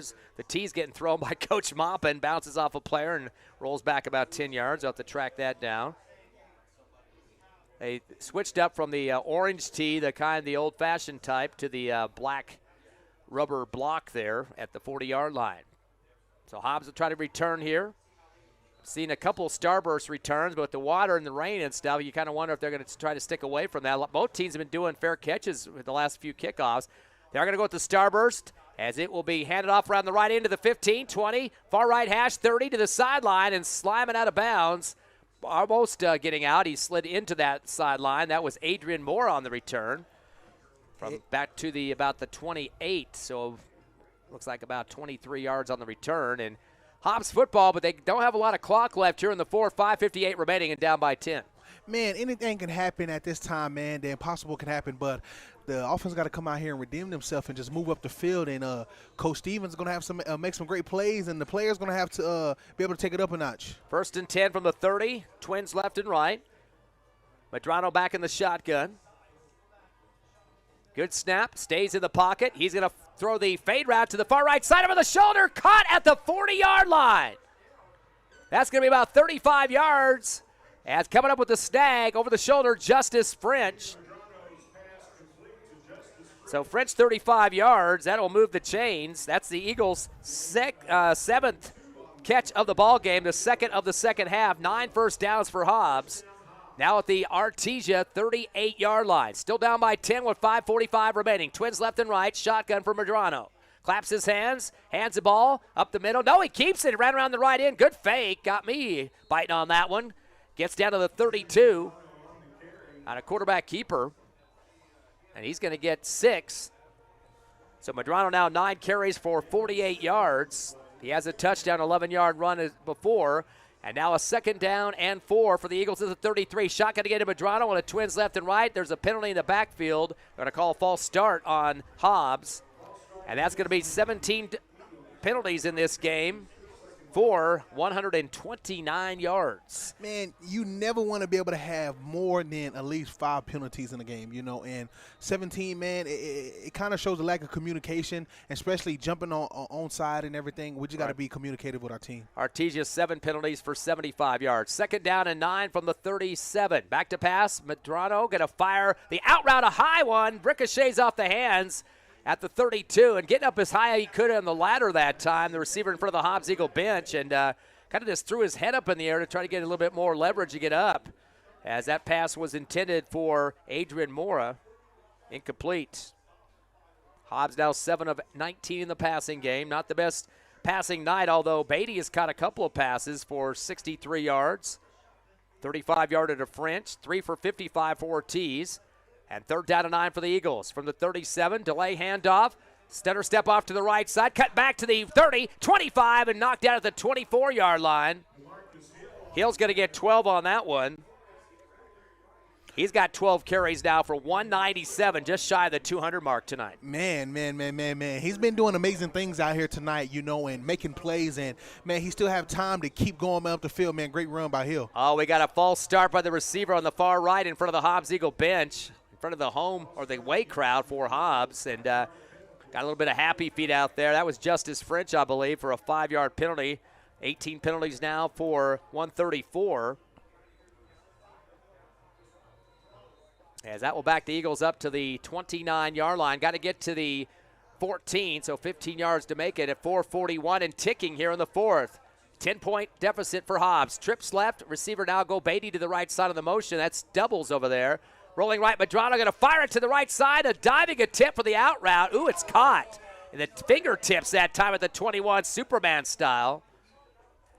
That'll be an 8-yard snag. Beatty comes up with that one. Man, Beatty's been catching that football out there, man. You have to give it to him, man. Sideline catches, man, sometimes, man, at a high school level, it's pretty hard to do. But he's out there making plays. Hurry up offense, 2nd down and 7 from the 21. He has 47 yards of receptions in this second half. Cutting up the middle, Madrano trying to pile through 2 or 3 defenders and not getting much, maybe back to line of scrimmage. Coming in first with the helmet down, ready to plow back on Madrano was Edelvia, the cornerback. He was the one that had that fumble recovery for a touchdown for 60 yards.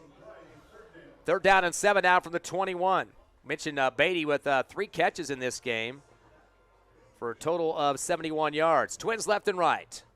Madrano pulls out of his play call, looks at the sideline along with his running back in the backfield, DeMarcus Hill. Pairs of receivers left and right. 3 on the front line for Artesia.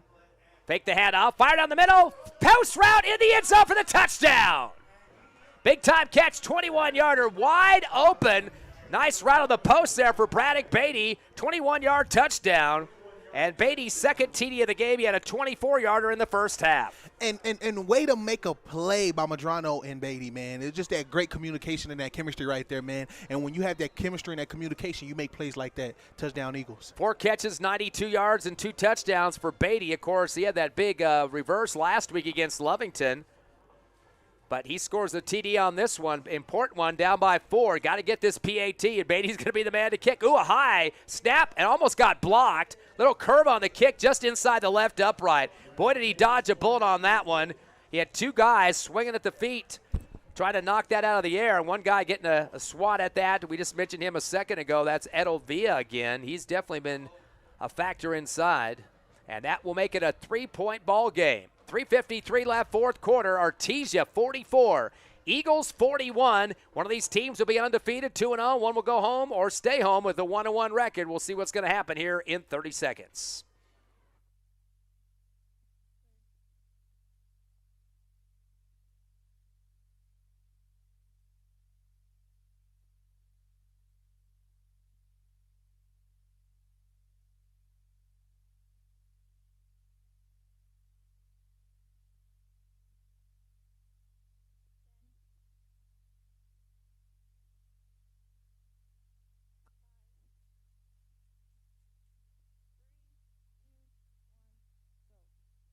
Kickoff for Artesia, caught at the 19.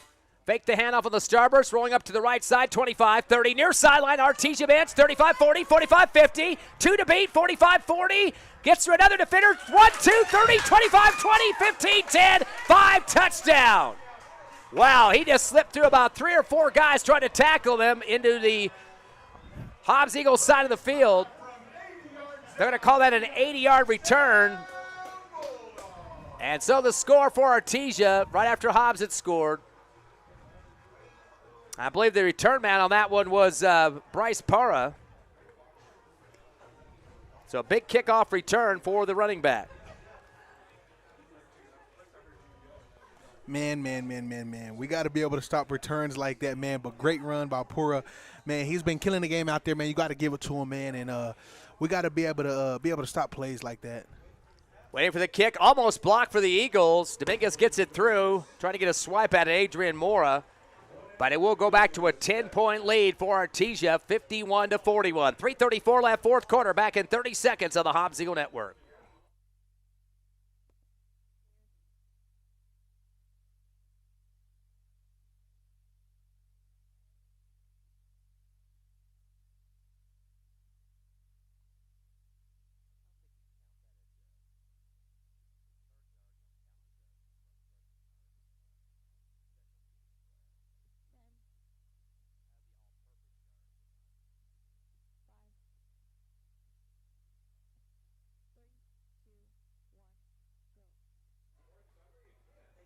Back to a 10-point lead for Artesia here at the Bulldog Bowl in the rain delay, lightning delay, fourth quarter. 3:34 left. Hobbs will have to get a good return here to get it underneath double digits, down by 10. Both teams at 2-0. Eagles beating Lovington last week, and Artesia against Carlsbad. Onside kick's going to be a high one. Takes a bounce at the 40, 38. It's loose and comes off a Hobbs Eagle. Artesia might have just recovered it on the right hash in front of the Artesia bench. It ricocheted off of maybe a couple of players that time, but Artesia's going to come up with the football. And the man coming off the field with it for the Bulldogs, crowd's pretty excited, at least for the orange and black. That's Isaac Guerrero, the linebacker, able to recover as the ricochet. Looked like it hit 2 Hobbs Eagles at that point, and it comes out at the 38 of the Eagles, so a fumble. And for Hobbs, that will be their 3rd turnover, 2 fumbles and an interception in this ball game. Man, with plays, when things like that happen on the field, we got to be able to be smart, be able to move right and know when to touch it and when not to touch it. So Artesia will have it. Could probably run a little clock here, too, because they got 3:32 remaining with a double-digit lead. Don't want to force a turnover or have Hobbs get a turnover off of this. Twins trips right, receiver left, they hand off, trying to get around the right end, but meeting a wall for the Eagles and going down in the backfield. I don't think he got back to line of scrimmage originally. Up losing a helmet after making the tackle for Hobbs. The big boy, of course, Mike Meredith. He's got the lead for a play there. Able to knock back the runner Para for a -1 on that one. And I don't think Parra wants to see Mike Meredith falling on top of him, and instead Meredith lost his helmet. Man. But you got to give it to Meredith, man. Meredith's still out there playing hard, and we need the whole defense to be able to be out there and play hard. You don't let this, mistake kind of pull you down, but you still want to be able to have that fire. They say he lost 2 on the play. Artesia took a little longer in the huddle. They know the clock's running here, as it's now 2nd down and 12 from the Eagle 40. Twins left and right. Shotgun for Warren. He has a man behind him, Parra, the tailback. Low snap, 2-step drop, draw at the last minute, hands it off to Parra, 40, cuts the right hash mark across the 35, breaks the tackle, 30, 25, and down to the 22-yard line. But there is a penalty marker halfway through the run about the 37-yard line. Might be some good news for Hobbs. Hayden McPherson is up there, or McPherson, the linebacker for Hobbs, up there for the stop. Took the knees out that time. Gavin McPherson. Going to come back, though. So possibly a legal block about the 37. We'll see what they got on that. Near the original line of scrimmage where the flag went down. Holding penalty against Artesia. So for Artesia, that is their 8th penalty for 85 yards. Getting close to a full field now, and yellow handkerchiefs. Hobbs well over that mark, though, at 134. Great run by Artesia, and I'm seeing a lot of arm tackling on the field on the defensive side. If we could just pick those things up and work on those, break down, really tackle, and, follow the ball, man, we'll be all right. 2nd down and 22 for Artesia now at the 50-yard line on the right hash. They lead by 10 with 2:34 remaining. Twins right, 2 receivers left. Shotgun low to Warren. Pump fakes, throws it down the near sideline. Had a man open at the 35, but threw it way past him on a dart throw. He was kind of putting his arm up there, the receiver, had no defender on him. Finally coming over from the deep secondary was Javen Hernandez, the safety. But just threw too much mustard on that throw and almost got to the Artesia bench. It was intended for Jet Fuentes. Incomplete. That'll bring up a 3rd down and 22 from the 50-yard line. And again, incomplete pass is not a benefit for Artesia. It does stop the clock, gives the Eagles some more time to work with the offense, and they get a chance to get it back. It does. It kind of gives them advantage, but we need more stops by the defense right here. Trips left, 2 receivers right, shotgun to Warren by himself, pump fake, tucks it, goes up the middle to the 45, 40 Hobbs territory, angles right, 35, 30, and slides home to the 28. He got his head ripped off from behind. Flags are flying everywhere. That's going to be a late hit, it appears. They get the 22 plus, so probably 23 yards on the carry. And then at the last second, the helmet came off, but when it's ripped off by another player, they don't make you sit out of play. I think that's going to be a late hit, though. So 23 for the carry. Question is what the call on this one is. Now, he did try to slide, but I don't think they got him on the slide call there. I think it's more that somebody took his head off on that one. The helmet got flipped off as well because he kind of slid so close to the defense, it's not really fair to tell them to get off. They do call the face mask instead. So 23 yards on the carry for Warren. And then tack on a 15-yarder for the, or is that inside the 30? Let's see. If it's inside the 30, that's double. No, it is. They gave him a full 15 on the penalty. So Hobbs continues to rack it up. 149 yards on 19 penalties. We want to be able to keep applying pressure. You don't want to be able to let this game pull you down, no matter what it looks like on the clock or how the game looks. You still want to be able to come through and pull hard and go strong. 17 first downs for Artesia. They're at the Eagle 14-yard line. Delay on the snap count with 1:57 to run some clock here. 10-point Artesia lead. Shotgun to Warren. Back to a screen pass near side. Barely getting back or close to the line of scrimmage. I'm not even sure he got there. As getting the snag way down on the ground there, too. He had to scoop underneath of it with a shovel that time. That was Trent Eglin. I'm going to say he lost a yard on the play. So -1. He's got 5 catches for 14 yards. Will be still considered a completion on that one. Coming into the last few minutes of this ball game, Artesia, in terms of the passing game, had 206 yards. They've had a little bit since then. It's going to be 2nd down and 11 from the Hobbs Eagle 16-yard line on the right hash. Warren waiting for the shotgun. Twins right and left. Go with the little option. Pitches right to the 15. Going across the 10. Bang it into some defenders. Artesia diving ahead. Be short of the first down by a couple of yards. As McPherson coming in from the linebacking core for the Eagles to put a slam sidewind across the hip of Parra. Got 9 on the play, did Parra. Parra with That big 80-yard kickoff return for a touchdown. He's got 175 yards rushing on 17 carries.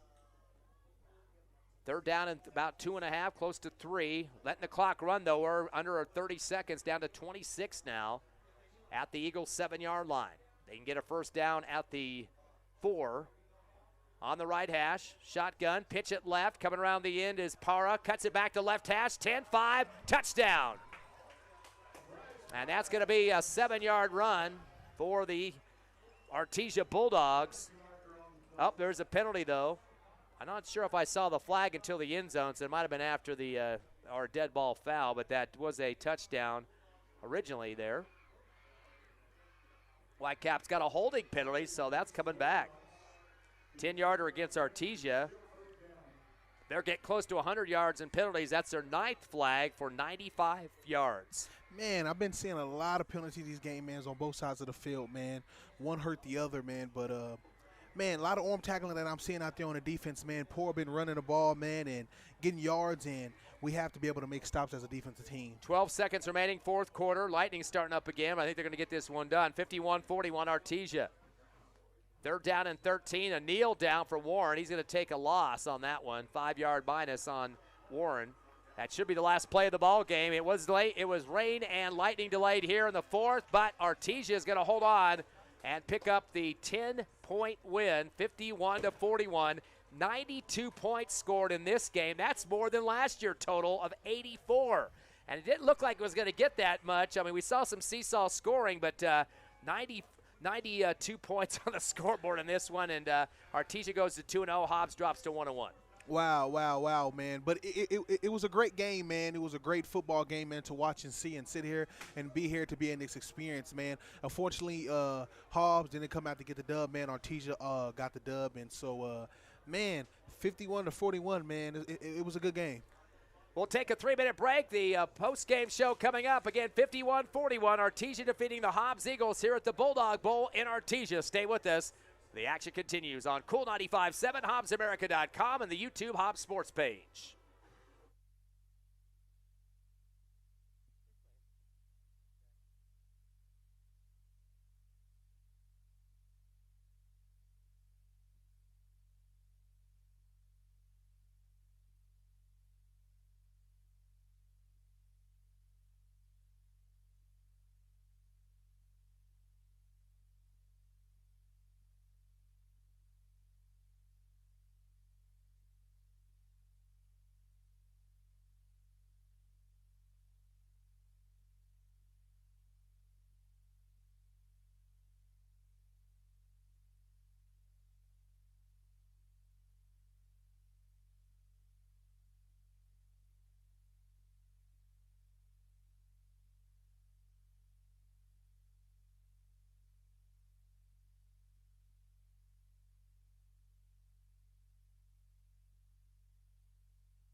Back here at the Bulldog Bowl, victory for the Artesia squad, 51-41 over the Hobbs Eagles. They're now 2-0 on the season. Hobbs drops to 1-1, and boy, lots of scoring in this ball game. 92 points on the scoreboard.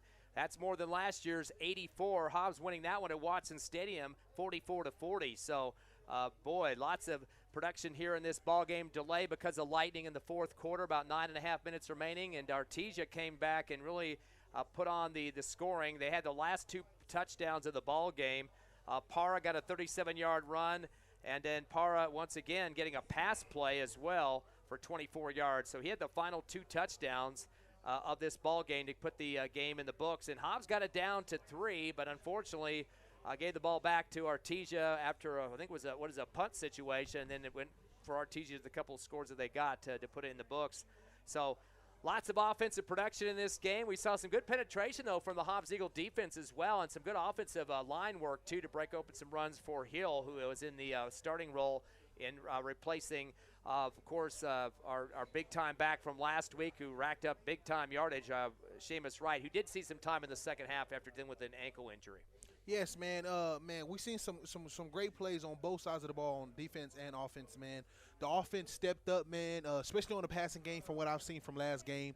Defense, man, has some growth, man. I seen some arm tackling a little bit, man. I seen some lack of communication, but those areas right there is easy to clean up. But overall, man, I done seen a great game on both sides of the ball. So let's take a look at some of the numbers in this contest. First, the top rusher for Artesia was Para, 17 carries, 175 yards. He did score a 37-yard rushing touchdown, but also an 80-yard kickoff return for a touchdown in the second half of this ball game. So the 80 didn't count as part of his offensive yards. All-purpose it did, but not the rushing. But 175 total for him on the ground. Definitely dominating night for him. He did have some good numbers last week in their win over Carlsbad. Other than that, not much else going on offensively on the rushing game. In fact, just one other guy with positive numbers. That was Byers, the wide receiver, who also got some runs on big goal line type offenses. In fact, he had both rushes for 1 yard for touchdown, so he finished up 3 carries for 2 yards and 2 TDs. So getting it done the easier way, but still making sure he got in the end zone a couple of times. So the rushing game for Artesia in this one was a total of 134 yards. Nope, excuse me. I'm looking at my wrong numbers here. I'll have to come back to that here in just a minute. I don't think I wrote that down properly here. I'm sorry. 169 yards on the ground because they had one guy, Warren, the quarterback. He was in the minus, so that's why it dropped him, because we had 175 for Para, and then, of course, the minus for Warren. So that dropped it down to 169 in this ball game. Looking at the passing department, they had about 5 receivers getting catches in this one. The leader was Byers for 5 for 81. He had a 28, 20, and 22-yard receptions in this one. Fuentes had 5 for 48. His big was 20. It was Para coming out of the backfield, 2 for 30. He had a 24-yarder. Hotling had 3 catches all in the second half for 41 yards. Whitehead had 3 for 70. It was Eglin 5 for 18. So total of 5 receivers, as they were able to get 23 receptions in this ball game and 238 yards in the passing department. So 169 run, 238 pass for 407 unofficial offensive yards here for Artesia in the ball game. Get close to a football field. We're at the penalty zone, 9 for 95 yards in the contest, although Artesia did manage 17 first downs in this ball game. Man, you got to give it up for Artesia, man. Artesia came out here and played, man, and they was ready to play. And so, man, I seen a great game by Para, man. Para, man, he came out here ready to play, man.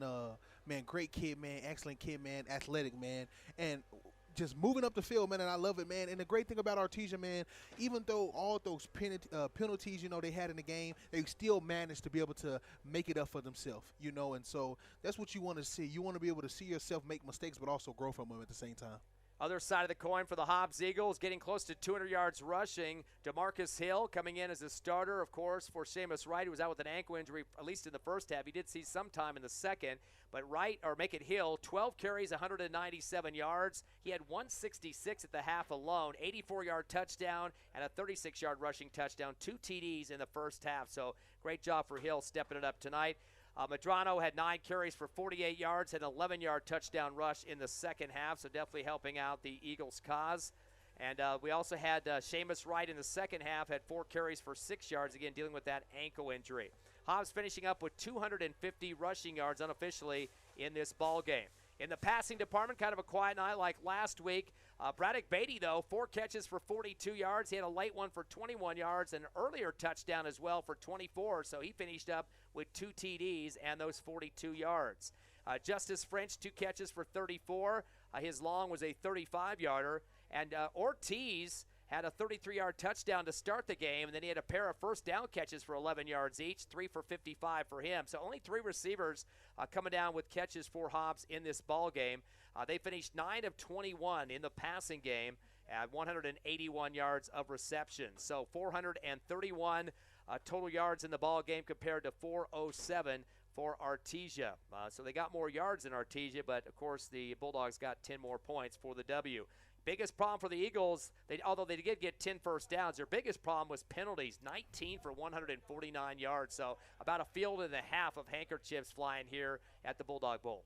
Man, penalties can get you, man, and penalties can hurt you, man, especially in games like this, man. And, man, it's sad to say, man, that penalties, man, can cost you the game, too, as well. And so, man, I believe if Hobbs, we get our head focused and learn how to, cover those mistakes when penalties come or the things that, provokes penalties, I believe we'll be good. And I think the only thing that's limiting us is the penalties, man. If we can get rid of those, man, I believe we'll be good, man. But I've seen some phenomenal plays by the offense, even though we didn't come out to the dub, but I've seen some phenomenal plays and I seen some growth, especially through the first game. And we still got a whole season left and a couple more games forward for us to be able to keep growing, keep moving forward, and keep building strong. And I'm ready to see some improvement coming up in these next games. So 51-41 the final tonight as 92 points on the scoreboard in favor of Artesia. Next game for the Eagles will be homecoming next week. Of course, we do have a Labor Day weekend first, but next Friday, Hobbs will be at home against the Roswell Coyotes as they're fired up and ready for that game. They were supposed to play at Alamogordo tonight. There's no score report. I don't know if weather has put that kind of on a delay, but that was their contest for tonight. Don't have, again, no score on that one, but Roswell did beat Los Lunas pretty badly in the first game of the season, 27-8. And, of course, Los Lunas, I believe, 6A and Roswell 5A, so that was a good win for Roswell. They were at home at the Wool Bowl. But, of course, Roswell will be at Watson Stadium next week.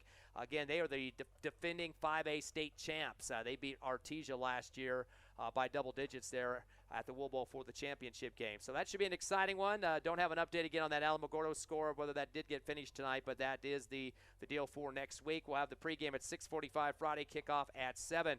We just got word, too, the Lovington-Portales game has been set for tomorrow. They had a first quarter start a couple of times due to delays and everything.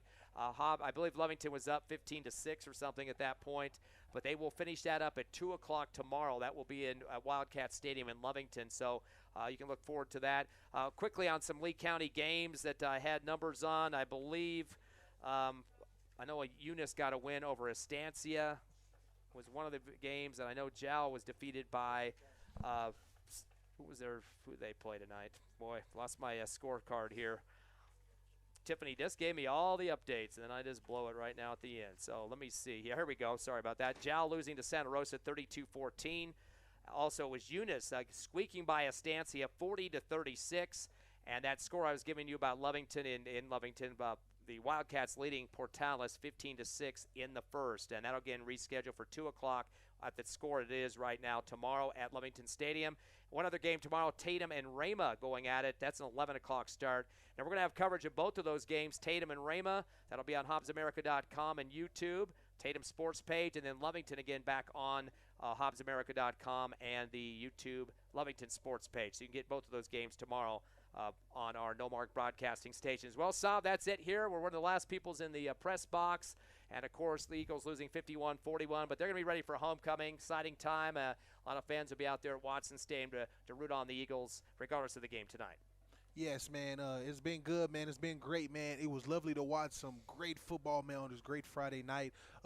Seen some great, amazing, phenomenal plays on both sides of the ball, man. I believe, man, moving on forward, man, Hobbs are going to see some greater growth within themselves, man. If they're able to learn discipline, man, communication on that field, man, I believe, man, do not let this, one game, this loss right here, man, can take a toll on them, but let it build them to grow on the upcoming games coming forward. I'd like to thank our sponsors of Hobbs Eagle Football, Lee County State Bank, Eastern New Mexico University, Lasco Construction, NMR Pipeline, the Outlaw Sports Grill, Eunice Pump and Supply, Hobbs Express, JBW Solutions, SunGuard Precision, Bel Air Bowl, Devon Energy, Badger, Master Plumbers, Forest Tire, TDS, and Divine Energy Services. Final score once again, 51-41, Artesia with the win. Next Friday night, it'll be 6:45 start time for a homecoming for the Hobbs Eagles against Roswell. Thanks to Tiffany Stuber back at the station and Evie Stuber. And again, thanks for coming out and listening up for the Hobbs Eagle broadcast tonight in the rain and lightning here in Artesia. Have a great Labor Day weekend, and we'll see you next Friday. You're clear. Thank you. Appreciate it. You're welcome. Drive safe, guys. You want to get this? Thank you. How's it going?